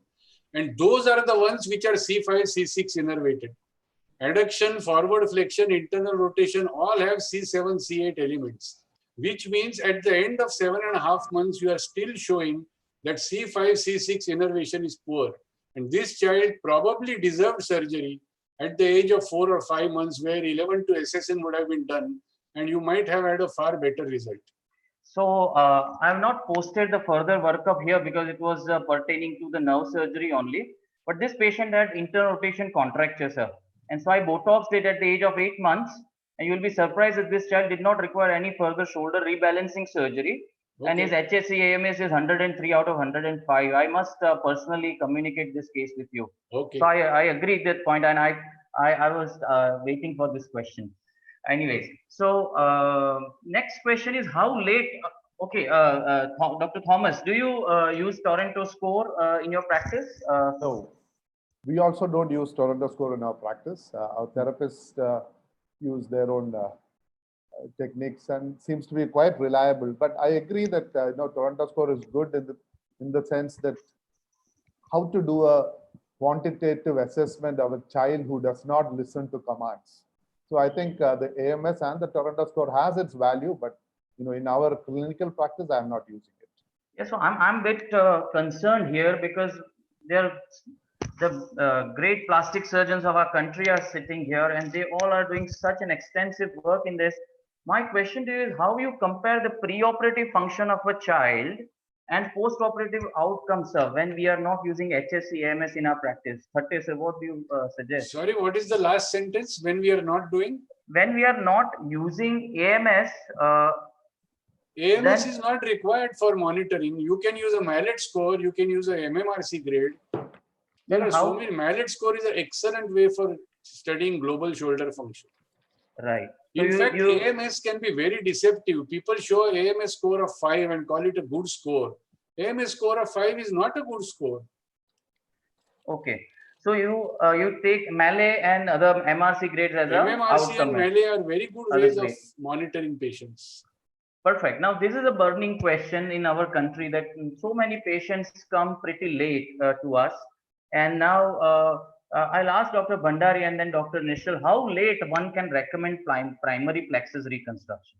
They are not coming 9 months time, which we usually prefer them to come. If it is a typical Erb's palsy or extended Erb's palsy, then the indication for surgery can be, it can be extended, like up to 2.5 years also we can do, because most of the time we'll be doing in such cases no transfer. No, so I'm talking about primary plexus reconstruction. Okay, up to 2.5 years you can do in cases of Erb's palsy, C5, okay. C6 lesions. But when we think of total paralysis, where we have to address the distal target also, then I think 2 years should be the cutoff line, not beyond that.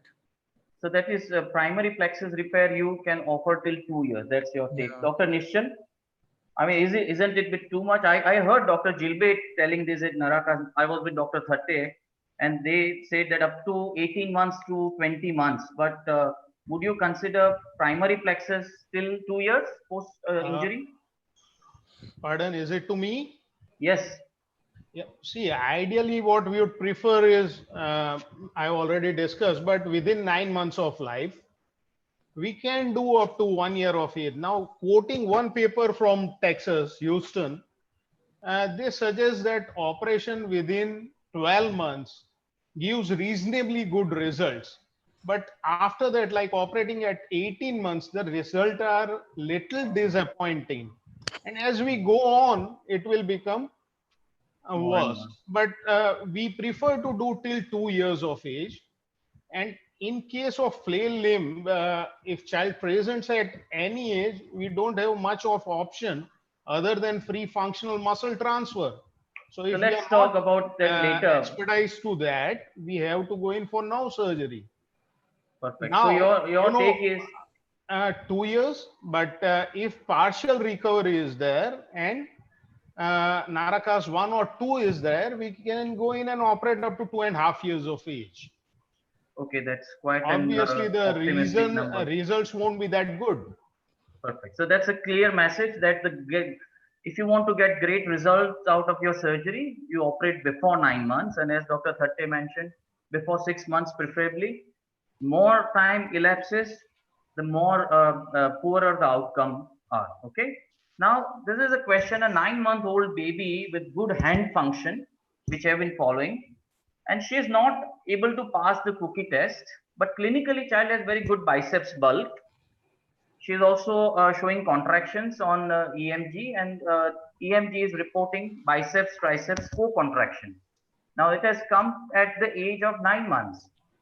So this is a timeline we are always quoting. So should we consider to explore or do the surgery, or we would do Botox and then see the outcome of Botox and then consider for surgery? So this question to Piyush and then to Dr. Thomas.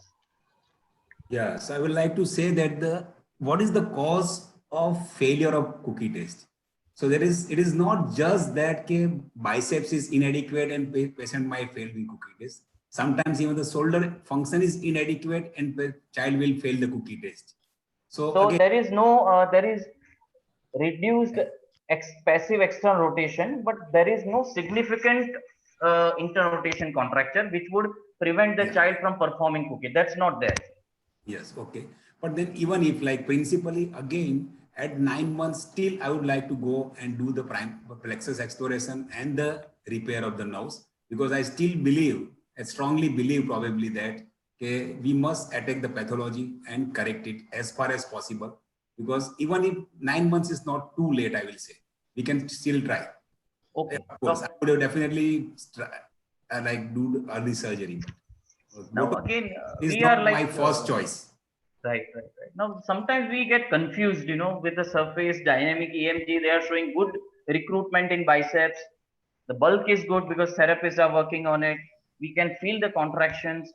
And so, even though biceps, contraction, bulk, everything is good, electrophysiologically it is good, still it is not going movement. And then we are worried about the triceps co-contracting. So, it is a great answer you gave. Dr. Thomas, what would be your strategy in this situation? I beg to differ from what Dr. Piyush has said. Okay. I would give Botox and see how what the improvement is. One of the major things about operating at 9 months is the downgrading of function, which is a very serious thing for not just the surgeon, but the parents of the child also. So that really makes my decision really difficult at this time. So I would go for a Botox first and then see if there is still no elbow flexion. Then I will, the elbow flexion is very weak, then that's when I can probably give the option of surgery. Perfect. Let's move ahead, because there are a lot of. Now there is one question from one colleague. He Botox. This is Naracus 2A. That is a good wrist function, and C56. Botox was done in triceps at 4 months because child was showing some signs of co-contraction, and there is partial improvement in biceps, that is 5 out of 7. So child can do anti-gravity biceps, but less than 50%. And at 9 months, when the effect of Botox has gone, again he feels that this is triceps biceps co-contraction. So he asked, should I reconsider Botox, or I go ahead with exploration? I have said this question to the other set of panelists. Dr. Thatte, what is your thought on this? If Botox has failed once, 5/7 is failure of Botox. Okay. Botox is succeeded, it is 6 or 7, not 5. So if Botox has failed, it most probably means the amount of axons in the biceps are not enough to generate the power. I would operate. Perfect. And there is one thing that we are missing here, the role of good electrophysiology and comparing the compound motor action potentials on the various muscles on the affected side and comparing from the normal side. That is also important. But this scenario that you're telling me, Botox triceps at 4 months, at 9 months, 5/7, is a scenario of failure. Yeah. So the I mean, if a co-contraction has developed, that's because biceps is not strong enough and triceps is recruited well. All the more reason to do a Oberla if it's a. Exactly. So we will talk about contraction. Exactly. So that we will talk about in the next session. Dr. Nishal, would you agree with Dr. Thatte, or you would? Sorry, sir, but I would like to differ a bit, because by my theoretical knowledge, after excision of nerve and repairing it, maximum power that you can get is 6/7. And this child is quite close to it. I would go for Botox in triceps and wait for a couple of months. If it doesn't come up, then I don't have an option. Obviously, I'll go in and operate. So, and you would do an Oberlin, as Dr. Thatte suggested. Obviously. Yeah, it depends on what shoulder function you have. Maulin, I want to quickly add. Please, sir. If you gave Botox at 4 months, your decision should be at 7 months, because that is the peak of Botox action, not at 9 months. No, peak would come very quickly in 6 weeks. No, but, meaning peak and plateau. After 3 months, it will fall off. So maximum you can wait till 7 months. Right. So we see, at times what happens that the patient are showing some good range and parents that our factors are not dependent on us only time. But I agree with you that 3 months you can make your decision. Let's move to the next talk. This is great. I must congratulate panelists to having a stimulating discussion. One question came from Dr. Amitabh from Delhi, and he asked that how to stimulate a child to perform a good cookie test at 9 months. And I'll ask Dr. Nishchal, because we have been doing this cookie test. If a child is not hungry and not taking cookie to the mouth, how reliably we can do this cookie test? I think leave the child with the parents and tell them to take a video, with doctors surrounding. I don't think you will get a good record of what you want to have. And best place to get it done is parents can do it at their home and send a video to you. If that is possible, that's the best thing. In presence of doctors, 9-month kid is not going to, cooperate that well. Very few will. Yeah. So one more thing, Amitabh, what we do is we perform a towel test, or we cover the face and constrain the other extremity. And many a time child would demonstrate anti-gravity biceps if they have. So that's one more thing you can do. Dr. Thatte, you can share your screen now, and let's listen to him about primary plexus reconstruction, which is heart of this webinar. Dr. Thatte, over to you. Yeah.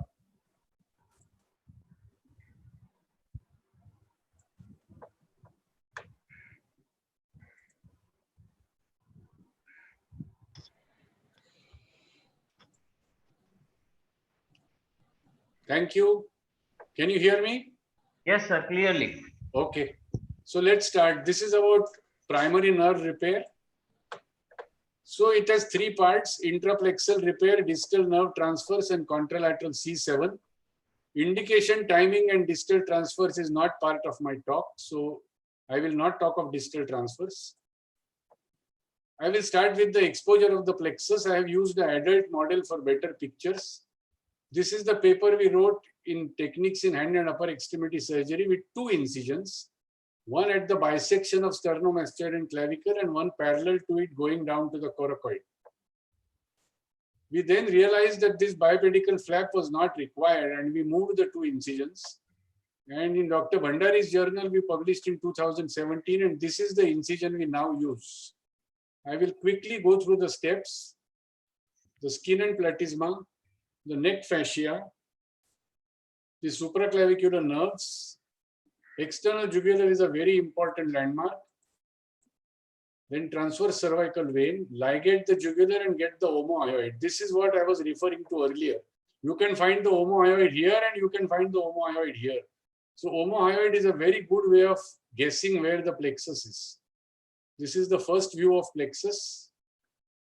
Phrenic nerve crossing the scalenus anticus, suprascapular, upper trunk with suprascapular.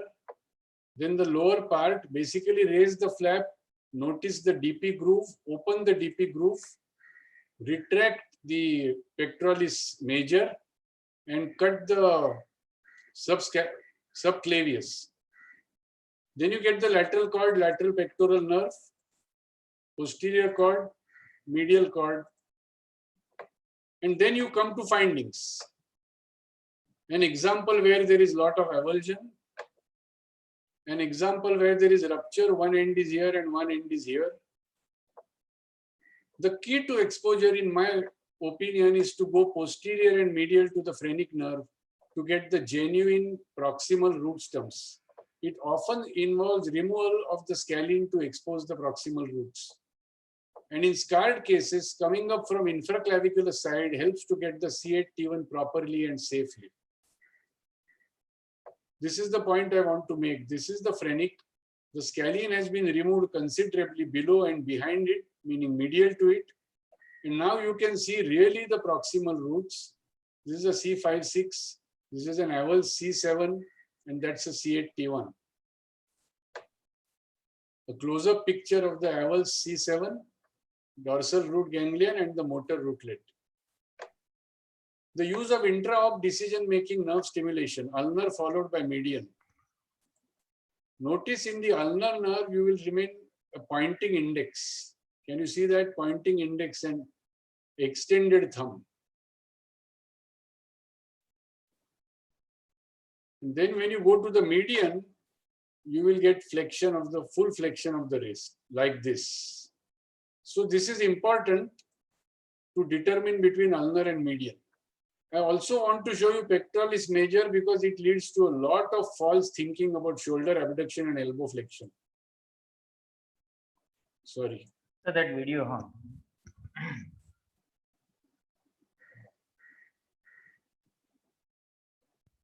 See, this is the pectoralis major. You get shoulder, pure shoulder antiplexion.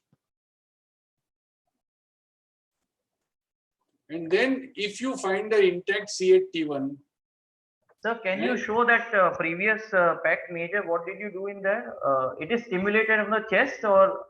Sorry, 1 minute. Sorry, I didn't get, so that's why I asked. The pec major? Yeah. You are stimulating from the chest or? No, I'm stimulating from the C7. C7. Okay, fine. Okay. Yeah.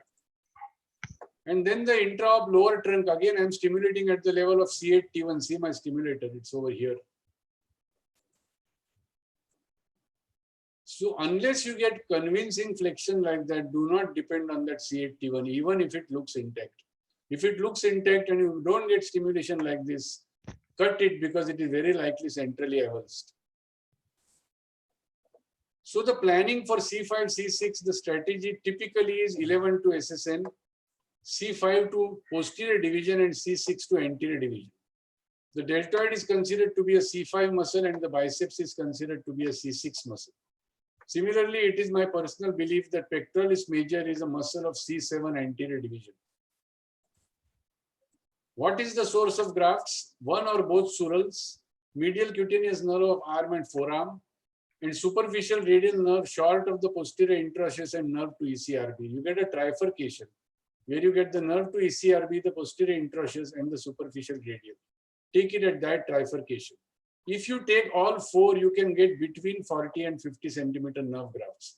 And the next slide will show you why the point about the amount of graft is important. So basically, you have to measure the distance between the proximal and distal stumps, estimate the number of grafts you require per stump. Let's say there are 3 trunks distally. Each can take 3 to 4 grafts. Let's say 3, 4, 4, which means 11 grafts.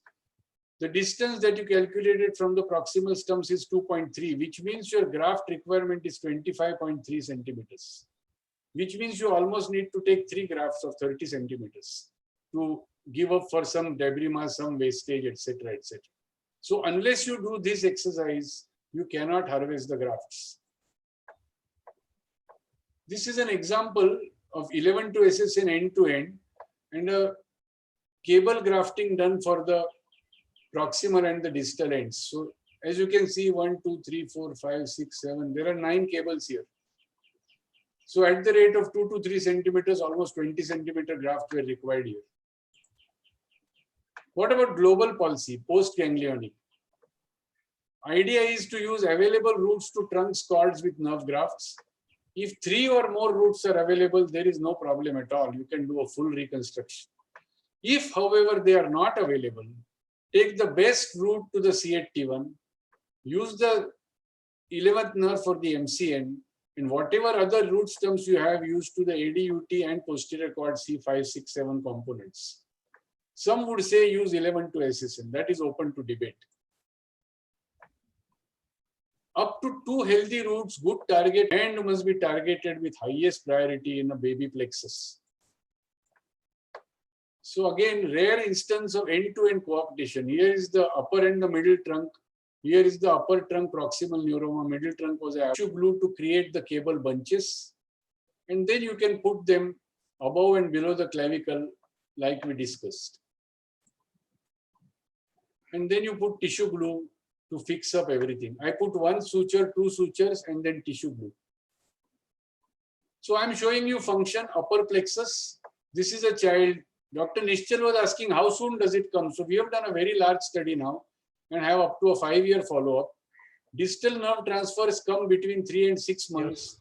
Intraplexal repair comes between 6 and 9 months. So So grade this 7. fellow is showing, this is an intraplexal transfer. Therefore, notice the biceps is coming, but not as well. This is the same guy around 1 year doing the cookie test, and the biceps is convincing.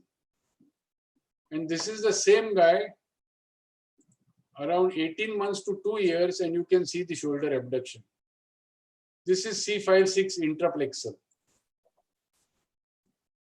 This is global function. Left is the affected limb.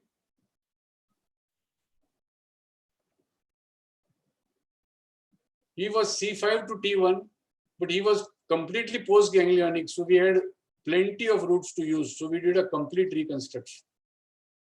This boy is a champion swimmer today. Again, global function, smaller child. Left is the affected limb. See the way the cycle is being gripped. Same child. Left is the affected limb. Fairly reasonable, about 1.5 years. This is long-term follow-up of hand function. This is 10 to 12-year follow-up, global. And you can get near normal hand function as long as you had adequate proximal roots. We have now done more than 500 primary nerve repairs and about 1,500 total cases of plexus. I've stopped counting actually. We have 19 cases which required CC7, very low, but still pretty large by world standards. Complete avulsion, all ganglia in the neck. This is the strategy we use. CC7 to C8T1, 11 to MCN, cervical motor to SSN, and whatever stump available to posterior quad. CC7 has a bad name about finger drop and things like that, but I want you to see this trident. People don't see the trident properly, and while cutting this posterior division, they often damage the posterior division of the lower trunk. I therefore always insist that I show my residents all three. Here is anterior posterior division of the middle trunk, and this is the trident that I showed in the picture. C5-6, C7, C8T1. You cut the C7 and make sure C8T1 and C5-6 are intact. Typically, you have very little morbidity. And then, of course, you can put nerve grafts across. These are our follow-ups. Average is 5, maximum is 15 years. That child is from Ahmedabad, actually. This is an example of a 4 to 5 year follow-up. The affected limb is being used. You can see shoulder function. You can see the grip in the hand. There is a splint being used for the wrist, but otherwise the function is excellent. And this is the Ahmedabad child. Follow up right from 1 year post-op to 15 years. This is very early hand function. This is hand with cookie test. This is fine hand function. This is 8-year follow-up. This is 10-year follow-up.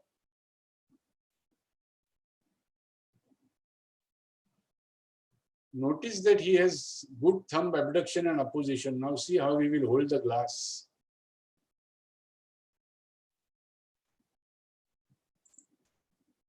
Playing cricket around 14 years.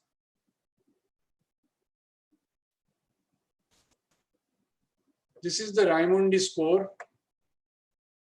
3, 4, and 5 are reasonable. 1 and 2 are not. 5 is near normal hand. Now I want you to see this fellow at 180 months follow-up. I would call this a near normal hand.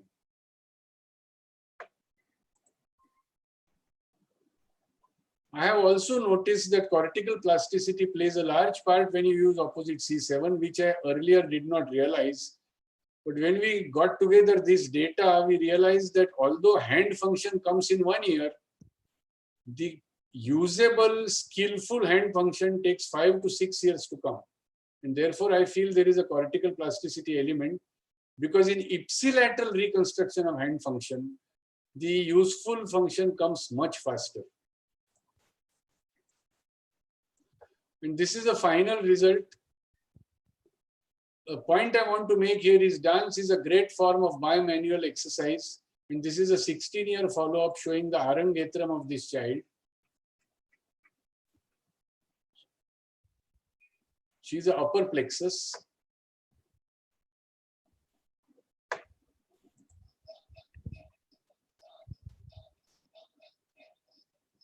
I firmly believe that either swimming or classical dance is the key to physical therapy.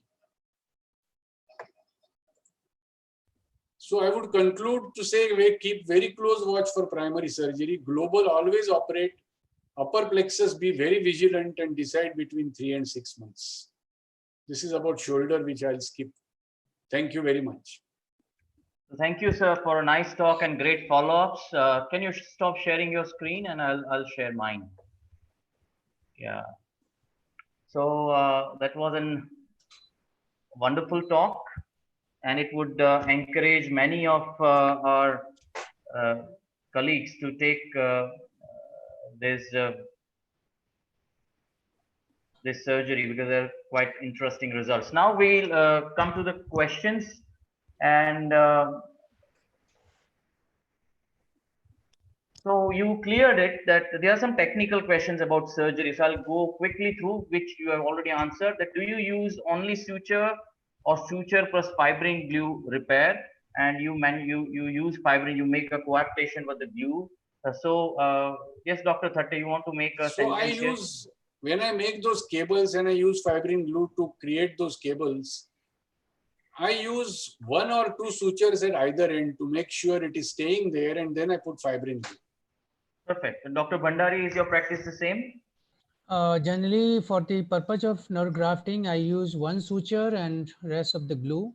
But if the nerves are very, very thin, like intercostal to musculocutaneous nerve, then I entirely rely on the fibrin glue. Perfect. So the next question is, how would you immobilize patients after surgery? With a shoulder spica or just strapping and sling? And how long? 4, 5, 6, 8 weeks. So Dr. Yes, Thatte so first. can I answer? Yes, please. So what we do is we give a huge padded dressing, and then we strap the upper limb to the torso with a pad in the axilla to take the sweat. And we, at the end of about 12 days, when all sutures or clips or everything is removed, we then teach the mother to use a old sari or a dhoti and just to tie the limb to the torso. We never use plaster. We never use neck restraint. And we keep this protocol for 4 weeks, after which we completely free the child. Yes, Dr. Bhandari, what is your take on this? Or the same policy? Generally, what I have observed is most of the surgeons who are operating on these small children, they give the braces or the plaster cast, so that because there are a lot of apprehension about the disruption of the anastomosis in the neck. If you have done whether spinal to supraescapular transfer or whether done the nerve grafting. So to be on the cautious side, they do the rigid immobilization of the neck by giving the plaster cast or braces. But what I do, if I have done the grafting in the neck, of course, then similar kind of restraint I give. But if I have done just one nerve transfer in the neck, that is spinal to supraescapular nerve, not in the neck exactly, I prefer the dorsal transfer, that is posterior transfer. So here the transfer is on the posterior side and it is not affected by the neck movements. So I do not give any immobilization to the neck except the arm, which is banded to the chest, and that is for the surgery which has been done in the arm. So this is by the and large, yeah. So by and large, we do is that strapping and grafting. Of course, I give the restraints. If it is just one single nerve transfer in the neck, in the done posteriorly, then I do not give any plaster cast or any immobilization. So any faculty here give shoulder spica or a neck spica to immobilize, or everyone is with strapping and sling? Yes, we do use plasters. Sorry? The spicas, like yes, especially Dr. when we are grafting across the neck. We do use this, Yes. the child does look like that Russian doll at the end of the casting. And, so there are divided opinions about using shoulder spica and strapping. We are following what Dr. Thatte is doing. We just strap the chest and give sling, and we immobilize them for 1 month. But this is the policy. We need to study that part also. Malin, Yes, sir. yeah, here I'd like to add, unlike adult cases, the children are very, very uncooperative. Right from the time when they are extubated, they started moving their neck here and there. So until unless we have done the rigid immobilization, I have got a lot of apprehension about the disruption of the nerve grafts. Right. Can I, Right. So that's why I do the can I rigid. add something here, please? So yeah, one moment. Please. So there is an apprehension that if child retracts the neck on the opposite side, only this part is immobilized. Yes, Dr. Thatte, what you want to say on this? So actually, what we do is we do what is called a stress test before closing the neck. Okay. We move the neck completely 180 degrees either side and see that the grafts are not under stress, and only then we close it.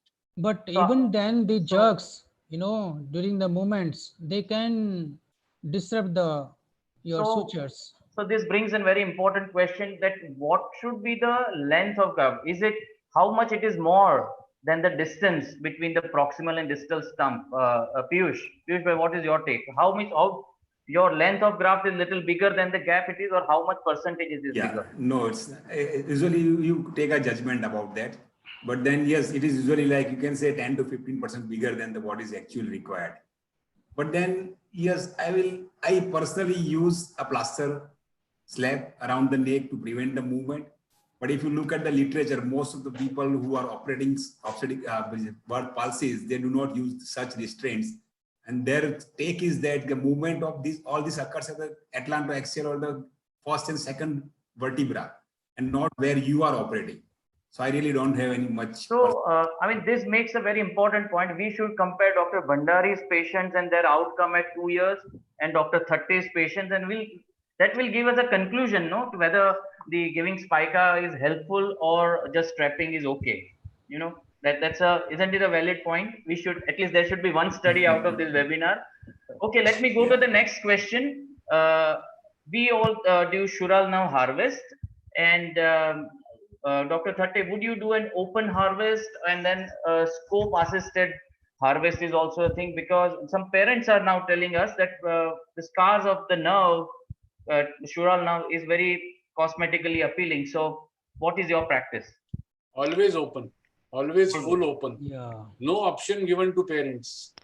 Okay, now these are the parents which are asking. So what are the disadvantages you have seen in your practice about if you use scope anytime? Listen, in a baby plexus, time is of the essence. Exactly. I can do skin to skin sural nerve removal, including closure, in 12 minutes flat. Perfect. There is no person who will do it scope assisted in 12 minutes. If I have to take 2 surals, 1 superficial radial, 1 medial cutaneous nerve, if I don't do it quickly, I will spend 2 hours doing just that. I want to finish my surgery in 3 hours. I don't want a 6 kilo kid under long anesthesia. So that's the time constraint. Huge constraint. Second part, pushing the nerve causes damage in the nerve. Right. I want a completely virgin, undamaged nerve. So that is our experience also. While we did tried in a couple of cases, but when I do it, then Dr. Nishal would tell this, you are kind of damaging the epineurium. So the key answer to this question is an open Shural nerve harvest. Next question that you already answered, how many cables are usually used for each repair? And at least you said that depends on the size of the proximal and distal stump. Really depends on the size. Yes. So we have answered that question. Now, this is very important. I have few visitors from Canada, and they saw one of the surgeries, and they observed us checking the health of proximal and distal stump with our loops or microscope, and they asked, aren't you do any frozen section? So my question to all the faculty, any one of you use intra-biopsy of nerve endings to? No. No, we don't, and it takes 1 hour to do the immunohistochemistry. Yeah. It's not practical. Not practical. Dr. Bhandari, what is your practice? Yeah, I am in agreement with Dr. Thatte, and I'm not doing frozen section because the time limit is very, very important in the birth palsy. Yes, Dr. Thomas, your take? We don't do it all either. So that's at least one thing where we all match our opinion. That is good. Anyways, so Dr. Thate, you've shown in your one of your patients that you are going below the clavicle. Piyush, what is your practice? Do you consider clavicle osteotomy when it comes to lower plexus No, reconstruction? I've stopped doing it since last about 10 years. Perfect. But Yeah, let I me know also- from Piyush bhai. Okay. Because clavicle osteotomies heal very poorly. I have some very horrendous experiences with my older patients. Right. And there is no need to do it with the current technique of exposure we use. You can put 3 fingers above and below the clavicle. You can see everything just by moving the shoulder. The osteotomy is just not indicated. So that's a very clear message that clavicle osteotomy was not required, and healing of clavicle bone itself can hamper our repair, and so that fibrosis can lead to inadvertent results. So that's a very great, a straightforward answer. Now this answer also, this is a question for Dr. Kaisar Rabbi from Bangladesh, and I'll repeat it, although Dr. Thate has mentioned in his talk. What other grafts can be used if bilateral Shuranov graft are inadequate or found tampered when you are preparing it? Dr. Bhandari, what is your take? This question has already been answered Yeah. by Dr. Mukund Thate in his presentation. If bilateral sural grafts are insufficient, then we have to rely on the sural these sensory radial nerve, middle cutaneous nerve arm, and middle cutaneous nerve forearm. Perfect. Even, So that's yeah, that is the only way we can take enough amount of grafts. Yeah, so that's Kaisar, that's your answer. Uh, the another question from him is, in global palsy, which trunk should be given the priority for reconstruction? This is a very important question, and that's why I want to bring it again. Dr. Thate, please I answer would this question. C8 T1 without doubt. In a baby plexus, C8 T1 without doubt. In an adult plexus, upper trunk without doubt. Yeah, so this is very clear that we do not have very great salvage procedures available for lower trunk or hand function. So we should give priority to lower trunk. We can deal shoulder and elbow with some salvage surgeries if at all it is required. Now there's some question from Hyderabad from one of my friends. With any experience with biological tubes, and if it is there, any result, Dr. Thate? I wouldn't touch them with a barge pole. Perfect. Why would I use biological tubes when I've got autografts and when none of the papers show them coming anywhere near autografts? There is no question. Perfect. Unless so it's biological, company driven, that's a different matter altogether. so biological tubes have no role as per current scenario. Perfect. At the current status of science, no. No, perfect. Every time I do a plexus, I tell my residents, I wish somebody creates something which is as good as autograft, and I will shave off 1.5 hours of my surgery time. Now you listen to me that every time I say at current time, because I'm sure that this webinars will be seen by delegates years later also. That's why I'm saying that current so current time. science 2020. Yes, current is in 2020. Now I'll take this question to Dr. Thomas first. There are some experience that there is post-operative diaphragm paralysis, and this question came in last webinar also. How would you approach these children with post-surgical diaphragm paralysis, where child did not have pre-op diaphragm paralysis? Dr. Thomas. So this is a nightmare situation for any surgeon as well as a patient, the child. Yeah. And I had one situation where the patient had a diaphragm paralysis, and luckily, after 3 or 4 days of continuous intubation, the diaphragm recovered. So yes, so Dr. Thate, by the time Dr. Thomas comes back, what is your approach? I have had about 3 children who had post-surgery diaphragm paralysis, which was not existing before surgery. Right. Where we were sure we had not damaged the phrenic nerve. Right. In 2 of them, the diaphragm recovered after 6 months. So it was probably caused by traction. Right. Or retraction. Retraction, which was hard, and neuropraxia. In one, the child did not recover and ended up having plication of the diaphragm by endoscopic method, after which the child became asymptomatic. Yes, Dr. Binu, we were I think my internet went off a little for a bit. The one patient, there was this need for a plication, diaphragmatic plication. The pediatric surgeon came and did a thoracoscopic plication of that child, diaphragmatic paralysis. So we had also experience of two cases wherein in one anesthetist could tell us it just immediately after surgery, but one patient surprisingly was doing well in post-operative period. When they went home, they went to the pediatrician saying that child is not able to empty one breast at a go, which the child used to do, and child perspires a lot, and ultimately child had failure to thrive, and that took about 3 to 4 months to recover. So that is one experience we had. Maulin, Fine. that's a very important point you made. Yes, Our sir. So that pediatrician always says that inability to breastfeed without getting tired is a good way of judging the diaphragm and the functional vital capacity. yeah. So that is the clinical signs, we should be keep in mind. Yeah. Let's come to next question. Which probably now Dr. Bandari can answer it. That what would be the plan if a child with global palsy approaches you at 15 months? We come across many think, patients from villages. Yeah. Yeah, I think we have already answered this question. That Okay. with the global palsy, we can go up to 2 years for Okay. the reconstruction.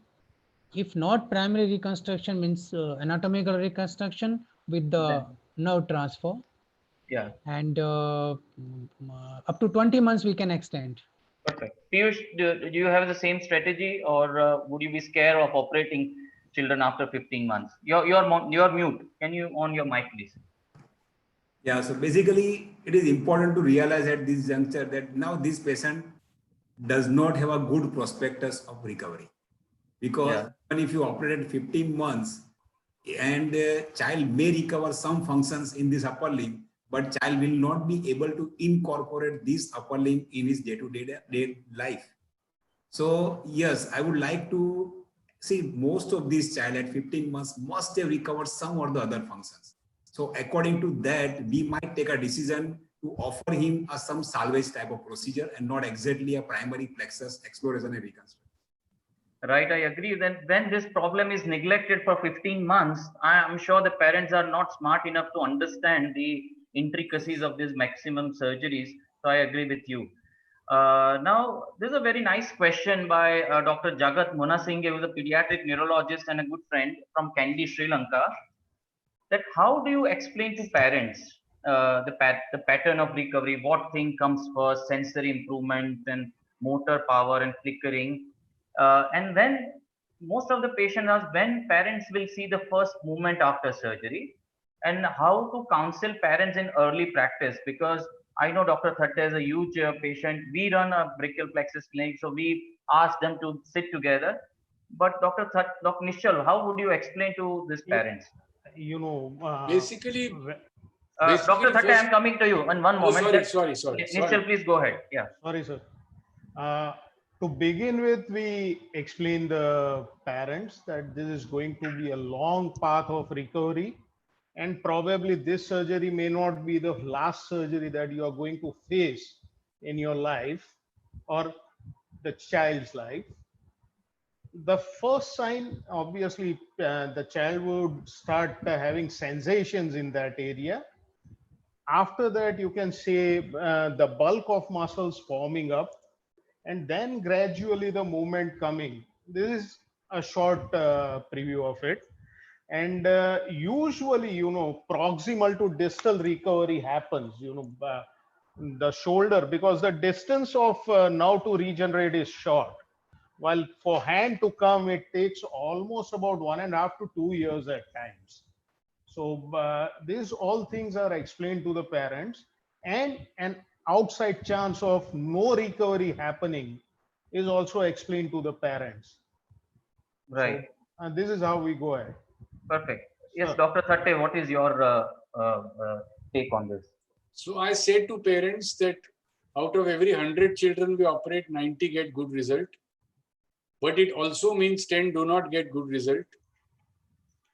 That there are never any guarantees. That the first movement signs are seen after 6 months. And that you need to be in touch with the surgeon till the end of adolescence. These Yeah, are the 4 things I tell them. That's true. so that is very key, that even if you want to do some salvage procedures later, the primary plexus repair is very important. And Correct. it forms the basis for the future surgeries. So that's a great answer. Jagat, I hope you got your answer here. And I remember the monogram of Dr. Narakas, and he said adequate re-innervation is beyond the reach of any donor in brachial plexus surgery. This is from his paper in 1984. And with this, I would like to ask the two stalwarts sitting here, what would you like to tell our delegates? What is the overall outcome of a global palsy patient undergoing plexus repair? Do all the patients have results which Dr. Thatte shown us? And the second thing is, when would you consider the result is optimum now and we would offer salvage procedures? So I wish Dr. Bhandari to go first and then Dr. Thatte. Yeah, your question is, what is the overall outcome of a global palsy patient undergoing flexural repair? It is always it is satisfactory, I will say, as far as the shoulder and the elbow are concerned, but for the hand, we are always not lucky. When would you consider results is optimum and often offer the salvage procedure? After primary reconstruction, we should, in global palsy, we should wait at least for 2 years. You know, thereafter we should think for any other secondary procedures. So at least 2 years time should be given after the reconstruction, Right. no reconstruction. So I heard during Narakas meeting when I was with Dr. Thatte that Alex Mouchard from, I think from France, he said that recovery can happen as long as 5 to 6 years. So is that the time we should wait for, or we can consider salvage procedures earlier, Dr. Thatte? Yeah. Please. So to answer your question, overall outcome of global palsy patient really depends on the status of the proximal donor roots. If you have plenty of healthy proximal donor roots, then the sky is the limit for the ultimate. You can get extremely good results. Right. If you have very poor quality donor roots, then your result is likely to be constrained. Right. Salvage procedure mainly are of two types. One is the shoulder, which quite often goes into an internal rotation contracture because of co-contractions. And you intervene with serial MRIs when you feel the glenoid is going out of hand. Assuming, of course, that the muscles have recovered and then now they are misbehaving. And the second salvage procedure is for tendon transfers in the hand. For example, if wrist extension is not coming. And the third one is if the head of radius starts dislocating and so on. So fine, we'll come to that situation in a moment. That is Dr. probably Bhandari, webinar 3. Actually, you know what I wanted to convey, that age is very important factor, even in the global palsy also. If we have intervened early, like 3 months, 4 months, they are going to have better results than if we have been late, right? 10 months or 12 months. So, the outcomes will depend when we are actually doing the surgery. So that is also important. A factor also plays a very important role. Right. Now, let's come to the last talk of this, and Piyush has been waiting. Piyush, you can share your screen. He will talk about nerve transfers and common nerve transfers in pediatric brachial plexus palsy. Over to you, Piyush. Yes. I'll stop sharing, then you can share.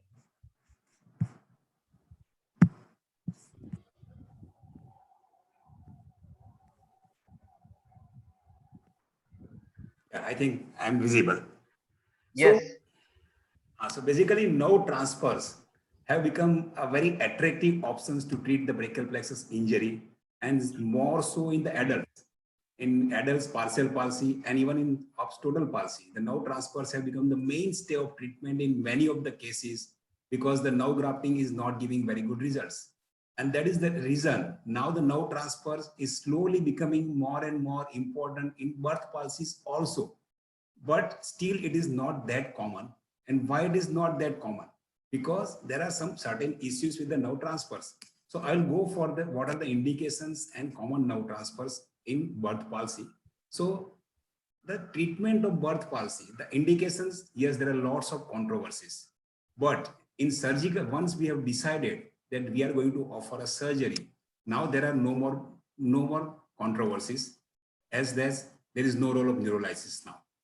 It is now understood very clear that once we have decided to operate a case, that means we are going to do something about the plexus, either excision of the neuroma and nerve grafting or some kind of nerve transfers, and not just neurolysis. So the base treatment is anatomical repair, which Dr. Thatte explained very well. So neuroma, excision, nerve graft, But when it is not possible or it is insufficient, then nerve transfer plays an important role. So what is a nerve transfer? So it's a cooptation of one healthy nerve or donor fascicle to a denervated recipient nerve to restore the recipient function. This can either be a motor or a sensory function. So coming to different types of nerve transfers is intraplexus, when the donor of that nerve transfer is coming from the same affected plexus, it is intraplexus nerve transfer like ulnar fascicle or median fascicle. Or extraplexus when it is coming outside the affected plexus, that is intercostals or from the opposite brachial plexus. And these donors either can be motor, sensory or mixed. But yes, for most of this point of view of discussion, we are using it motor or mixed, or ultimate result is a motor function we are interested in. So indications in primary surgery, that is in conjunction with the plexus reconstruction, is when there are multiple root avulsions. Like in case of just C5 C6 injury, if both the roots are avulsed, now you cannot do anatomic reconstructions and you have to rely upon the triple nerve transfers. Or sometimes there is insufficient nerve graft material available. Though Dr. Thatte showed very well that we can collect about 40 to 50 centimeter of nerve grafts, but sometimes you get 3 roots available or 3 trunks to reconstruct and the damage zone is really big. Then it is better to give the nerve grafts for the distal functions, and for the proximal functions where the nerve transfers are available, we can use it. Then other indications are late presentations, when child has come late, like 12 months or 15 months after injury or after birth. There is incomplete recovery from primary nerve reconstructions. And sometimes there is dissociative recovery, means you decided to wait. And ultimately at the end, around 12 months, you find that only biceps is not recovered well, or only external rotation is not there. All other functions are good. So these are the indications for the nerve transfers. So advantages of nerve transfer are, it is an easier surgery than the plexus exploration and nerve grafting, because there you have to take intraoperative decisions. Second is there is short distance of axon regeneration. So consequently, the result is faster. It's a tension-free repair. It's a direct repair without the nerve graft. So maximum number of axons will grow and repair away from the zone of injury. So it's a pristine vascular field and it will not and the nerve regeneration will be good. So nerve transfer is like a functional rather than an anatomical reconstruction. So these are the different nerve transfers described, but I will go directly to which are the most common nerve transfers being used in brachial birth palsies. That is median and ulnar nerve fascicle for biceps and brachialis, radial triceps branch to axillary, then medial pectoral nerve or ipsilateral C7 I have not used much in my practice, spinal accessory to suprascapular nerve, and intercostal to musculocutaneous nerve. And definitely contralateral C7 I personally have not used, and I'm very happy that Dr. Thatte in his presentation has covered that very well. So spinal suprascapular, it is, if you look at this, I will go to the direct clinical picture. So this is a spinal accessory. The proximal branches are usually preserved, and this is suprascapular nerve. And this loss is compensated by the levator cap and rhomboids. Another transfer is this is the posterior approach. Now, in most of the cases of brachial plexus in obstetrical palsy or birth palsy, we always explore the plexus. So posterior approach has got a very limited indications in a dissociative recovery where external rotation is not recovered. There, this posterior approach has got an indication in a birth palsy. Another for shoulder abduction, there is another is a triceps to deltoid. This is also again possible in pure obs palsy when only 2 roots are affected. This nerve transfer is possible where you use a triceps branch, and you can use a lateral head or a medial head or a long head. But yes, we try to avoid the long head triceps branch. And this is the intraoperative picture. And this is the child with C5, C6 palsy with operated by 3 things. And this is about a 30 months follow-up. And you can see a good shoulder abduction. Ulnar to biceps is described by Oberlans, and now it is being called Oberlans transfer. Oberlans 1 is ulnar to biceps, and Oberlans 2 is median to brachialis, or sometimes it is reversed also by many people. But in my personal choice, in most of the cases, I would like to use only one transfer, and that is ulnar to biceps. And this is another case, is just left upper limb paralysis, and he is able to do a good elbow flexion at 56 months follow-up. So an intercostal to musculocutaneous now, it is most of these intercostals are divided anteriorly and brought it to the dissected up to the mid-axillary line so that we can get a direct repair. And we usually need 3 intercostals to musculocutaneous now. And the harvest of intercostal, it is very important that pre-operatively we must confirm the preserved phrenic function, because if phrenic is paralyzed, and that is possible in many of the cases, because intercostal musculocutaneous indication is either in a very extensive partial palsy or in a total palsy. So in those cases, there is a chance that the phrenic might be not functioning, and it is better to avoid intercostals in those cases.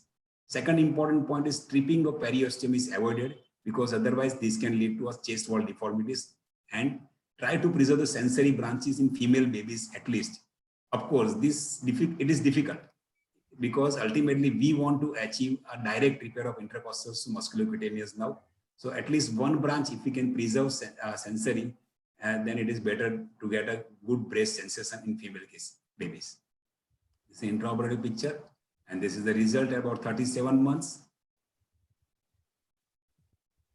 It is left limb is affected. Yes. This is a spontaneous recovery in the hand function, which is not very good in this case. So I will show you 2 cases. Like this is a child with 4 months old baby, right C5, C6 palsy. There is, you can see hand function is good, even wrist extension is present. But there is definitely what I was telling indication. Okay, at 4 months, there is a definitely completely separate movements of both the upper limbs. And this is, I think, one of the indication for surgery.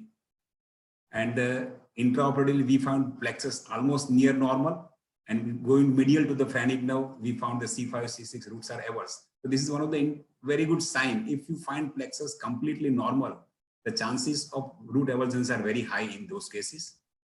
And the spinalis suprascapular nerve transfer. This is a triple nerve transfer case, and this is the result at 42 months result. The right upper limb is affected.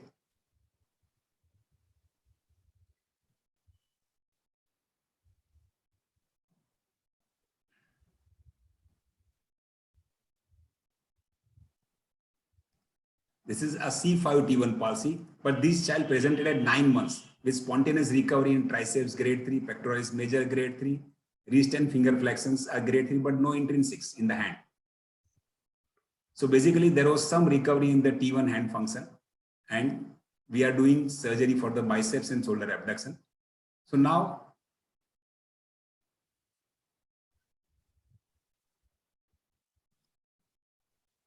on intraoperative exploration, we found there's no roots are available.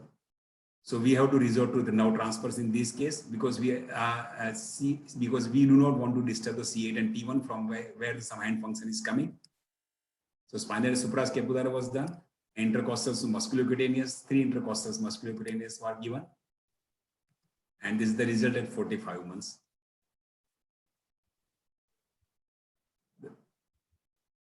This is elbow flexion and shoulder abduction from spinal suprascapular. Even external rotation is good. And this is a spontaneous recovery in the hand and triceps.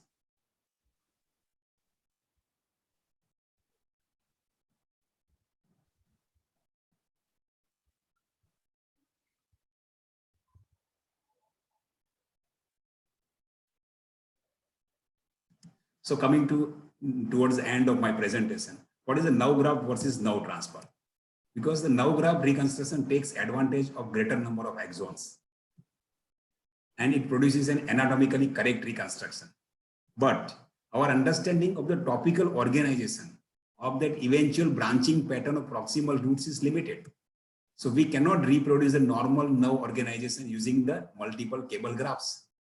So this inevitably leads to some degree of axonal misdirection, disorganization, and co-contractions when we are using nerve graft. But when we are doing nerve transfers, it is earlier reinnervation, less of co-contractions, easier relearning, and specific motor to motor reinnervation. So nerve transfers looks more attractive, but their associated morbidity is not yet clear. Direct donor dysfunction, because we are taking spinal accessory now. So we do not know what are the implications of this paralyzing the lower portion of the trapezius muscle, and effect of partial denervation, like we are using one ulnar fascicle, which is denervating some portion of the forearm, and which do not know how much it is going to affect the musculoskeletal growth. And so that is a concern. So in conclusion, I will say that the mainstay of treatment is still neuromyexcision and nerve grafting, and we have to add the nerve transfers as and when required as a second additive or adjuncts. So surgeons who commit to care of the infants with birth palsy need to avoid an over-reliance on nerve transfers and should have the capability and inclination for brachial plexus exploration and nerve graft reconstruction. Thank you. So, please, yeah. So now it's, yeah, Piyush bhai, it's a great presentation, great outcome. Yeah, thank you. And, you know, it was a very kind of statement like Narendra Modi, you know, at the end. So you have shown great result of nerve transfer, and then you still are saying that the nerve repair is the first thing. Yeah, that's a common. Let me. Yeah, can you see this? Yes. So the first question is Oberlin 1 enough in children with brachial plexus palsy? Another question is, can we decide pre-operatively whether child will require Oberlin 2? And the third in succession, what are the indications of the Oberlin 2 in children? That's I'll ask Dr. Piyush, followed by Dr. Bhandari and Dr. Thomas. Yes, Piyush. Yeah, in my opinion, Oberlin 1 is enough in children with birth palsies in most of the cases. And I rarely do Oberlin 2 procedure. And yes, that is what my practice. And frankly speaking, like pre-operatively, I never decide. But then yes, most of the cases where hand function is good, I will prefer still Oberlin 1 procedure. So you use this intraoperative stimulation very precisely, as Dr. Bhandari mentioned in his talk. Dr. Bhandari, what is your take? Okay. Yeah, please, Dr. Piyush, go ahead. Yeah, like we do trace the intraoperative stimulation just to confirm that this is the fascicle which is contracting well. But then I personally believe that the intraoperative stimulation, what we use, the currents travels to the whole nerve probably. So it just confirms that there is a mass movement of the whole upper limb. Even Dr. Thatte showed us the simulation that he showed that finger and wrist both are flexing together, and index and wrist are flexing together in median nose simulation. So it is not a very specific stimulation is not possible. Right. Dr. Bhandari, what is your take? The first question is yes. No, we can very much rely on ulnar to biceps transfer in children. There is no need to go for Oberlin 2 procedure. The second is, can we decide pre-operatively whether the child will require Oberlin 1, or I'll say no. It is very difficult because what I have seen, pre-operatively the child have good finger flexion. Even the ulnar flexion is better than the median nerve innervated fingers. But contrary to this, when you operate the child, when you stimulate the ulnar nerve during surgery, it shows very weak contraction of the fingers, whereas when we stimulate the median nerve, it shows better contraction. So here comes the doing the Oberlin 2. Yeah. So Dr. Thomas, what is your take? Yeah, I think in our experience, Oberlin 1 is enough in children with birth palsy. But having said that, we did some studies. One of our PG thesis was on Oberlin 1 and 2 in an adult, and we found that the power was actually much better. So nowadays, if possible, we do the Oberlin 2 also in children. And there have been, again, studies in literature showing that the flexion and supination is much better when you combine both. So I do not see any reason why we should not do an Oberlin 2 if the median nerve is strong enough. Yes, Dr. Bhandari, what do you want? Sorry, Binu, please carry on. Dr. Thomas, yes, please carry on. Sorry.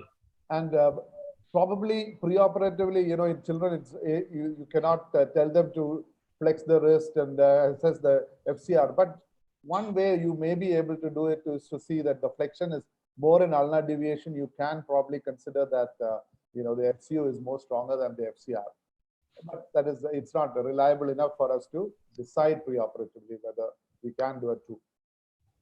Yes, Dr. Bhandari, you were telling something. I showed many slides, in the anatomical variations. So Yeah. what we see is the most of the variations are in the middle arm or more distally. Okay, so why we give more reliance on Oberlin 1 is because ulnar nerve has got more number of motor fibers as compared to the median nerve. Secondly, the variations which come, where we find that in the distal part, in about 20-25% of cases, the median nerve has got some fibers from musculocutaneous nerve, which is non-functional in C566 lesions.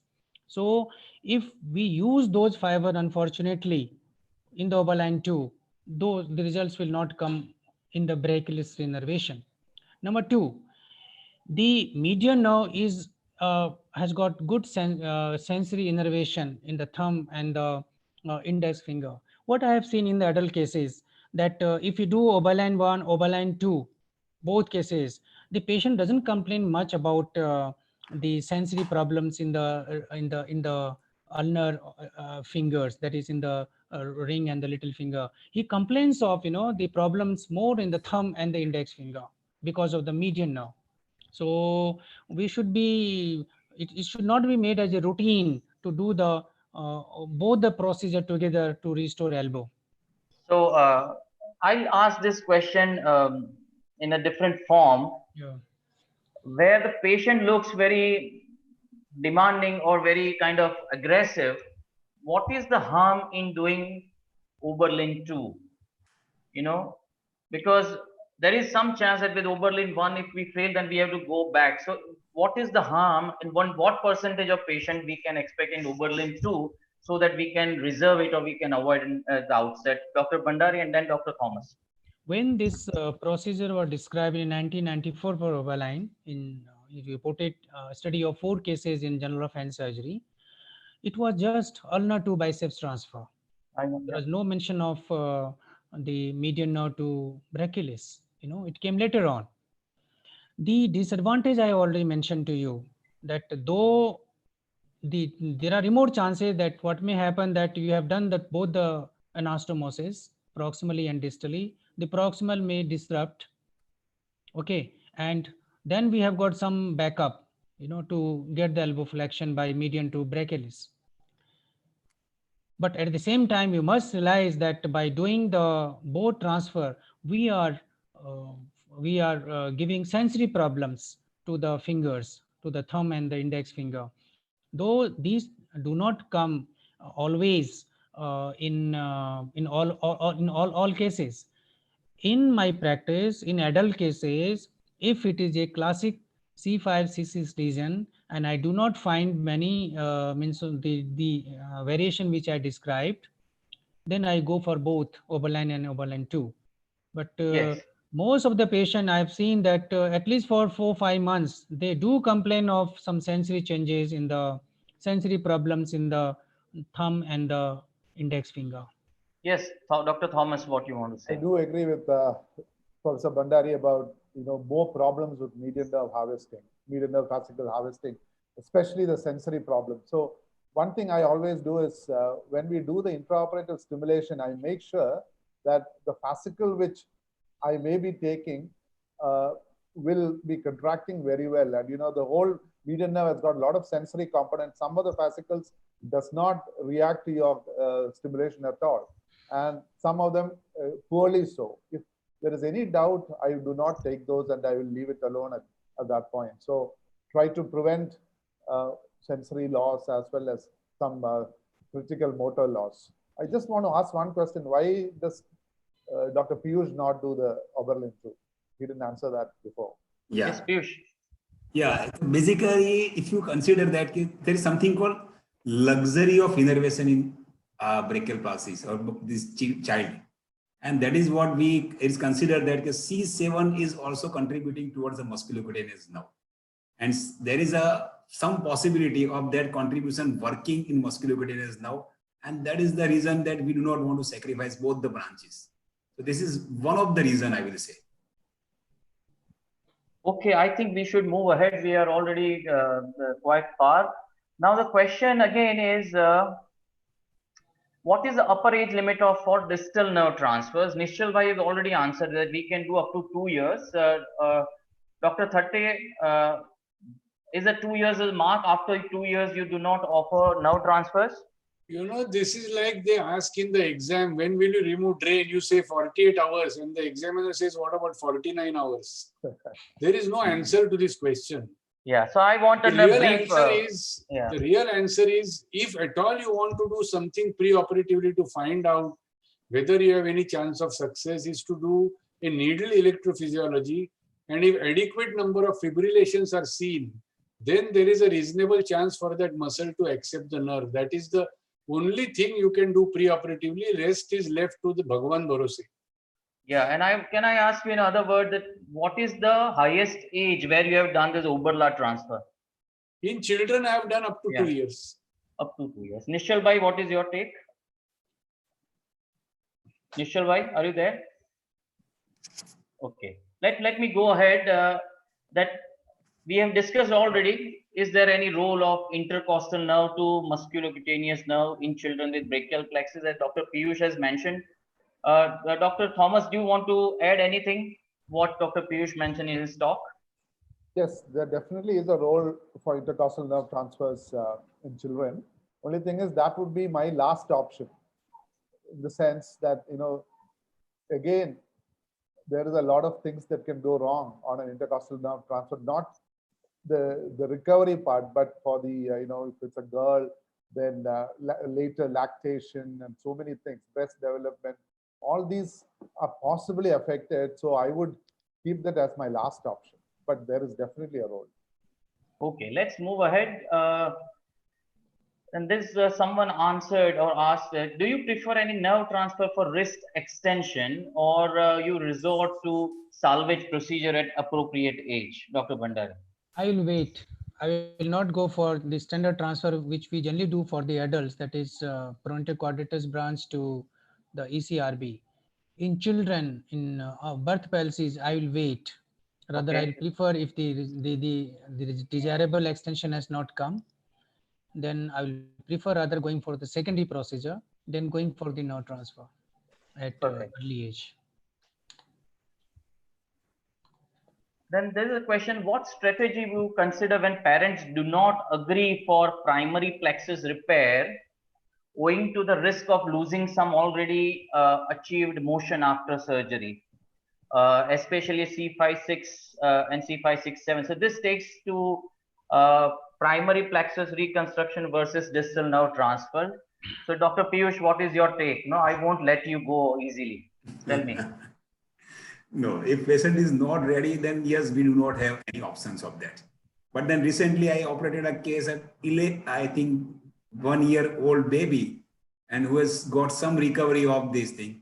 But intraoperatively, we found that both the roots are avulsed. So ultimately, we had to resort to the nerve transfers only. And this happens in most of the cases where both the roots are avulsed, the recovery is inadequate, and we are faced with the problem of doing the surgery in a later period of time, that is 9 months, 11 months, or 12 months, because initially they have been conserved. So yes, most of the cases ultimately goes to the nerve transfers only. Yes, Dr. Thatte, your take. I saw your paper, and that's why I brought this question to you. Yeah, so you know, this is a study by Dr. Naina Nayak, who is my clinical associate now. This was her thesis, and it started in 2013. We now have 5-year plus follow-up on this, and we come to the conclusion that we did distal transfers because we were forced to do distal transfers. Now we took advantage of this being forced, and those parents who agreed to do intraplexal, we did 2 cohorts, intraplexal versus distal transfers.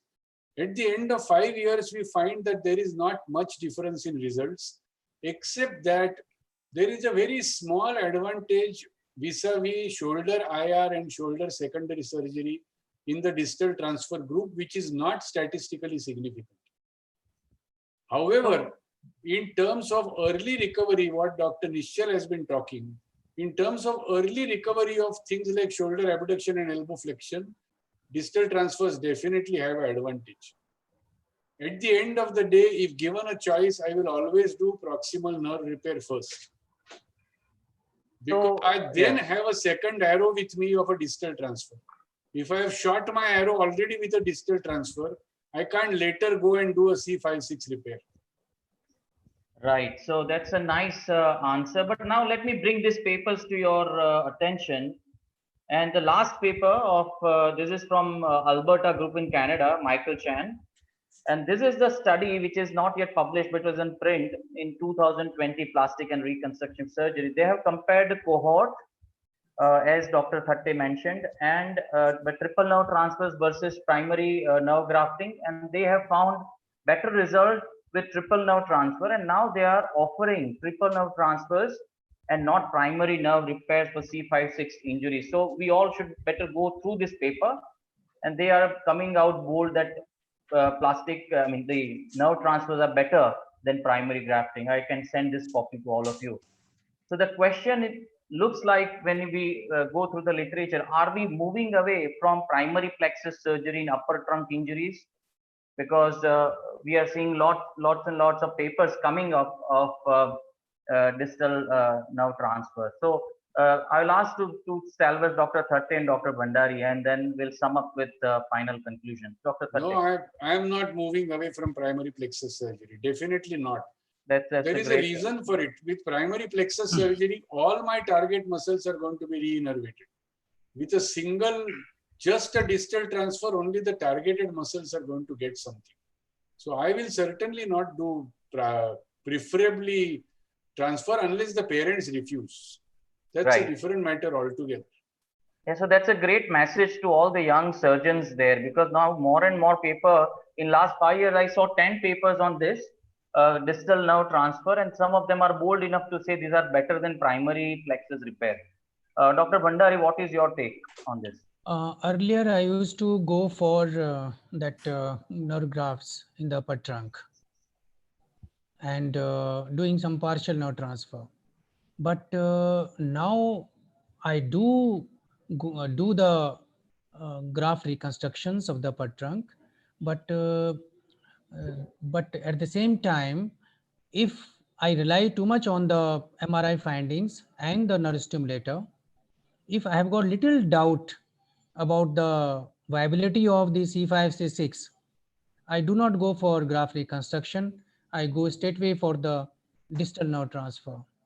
Meaning that if you find C5-6 avulsion on MRI report, you will not explore the plexus, but you will go for the picture is different, different between the adults and the children, birth palsies. In adults, what we see today of upper plexus injuries, more of them are C5-C6 avulsions. It is very rare to see the C5-C6 root intact with distal ruptures in motorcycle accidents. Most of them are high velocity accidents and they do have avulsions. So here we have to do nerve transfer and we get better results with the distal nerve transfer. But in the pediatric age group, in the birth palsy groups, the root avulsions are less compared to the adults. And some amount of re-innervation is always there through that doubtful looking neuroma.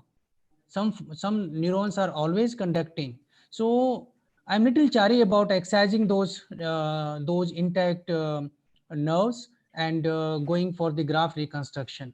So rather I will do some external neurolysis of that neuroma and go for distal nerve transfer. So that was a very broad answer, Yeah. My question to Thatte sir, if on MRI, Thatte sir, are you with us? Yeah. If on MRI there is a clear-cut picture showing C5-6 avulsion, 7-8T1 is intact, the middle and lower trunks are fine, would you explore the plexus, or you would consider distal nerve transfers? I would still explore the plexus, one, because I want to see the avulsion for myself, And Perfect. 2 for my 11 to SSN, I go by the suprascapular route using Right. Berthelli's technique where I remove part of the trapezius so that I can do it deep. Right. So in any case, I will take a supraclavicular incision. Right. And then I will do a nerve transfer. See, the question about whether you will do nerve graft or transfer assumes that it's a postganglionic injury. In a preganglionic injury, there is a no-brainer. Yes. Where is the Yes. question in a preganglionic injury? Yeah. I agree with you absolutely. Then we are talking about approach, dorsal and anterior approach. This is a burning question again. Dr. Bandari loves the dorsal approach. So let's talk briefly. Dr. Bandari, give your positive things about dorsal, and then let Nishchal talk about anterior. The advantage with the dorsal approach in pediatric age group will be that the child will not require strict restraints. There is no need to put the braces or the plaster cast for the immobilization. Okay. If it is in the posterior side, it is not affected by the movements of the neck. It is in absolutely rest area. So this is the one advantage. Second advantage of the posterior transfer in the pediatric age group will be that trapezius function we can preserve. So these are the two, unlike adults where there are many other things, because adults, they have got distal injuries much more common than the which are rarely seen in the pediatric age group. And the distal injuries are better tackled with the post transfer or dorsal transfer. But I think if we do the posterior transfer of SAN to SSN, the child can be discharged very early. Child will not require strict emulation. Child will be more comfortable. And so these are certain advantages. So Yes. in children, I always do posterior transfer. Yes, Nishchal bhai, what is your take on it? Well, we have never done it because we always explore the plexus primarily. Right. And whenever you are exploring, the things are lying in front of you. Again, I would not like to go back, make the child prone and change the position. I'd prefer to do it through anterior approach. In adults, I would say yes. I would do it in cases. Yeah. Perfect. Right.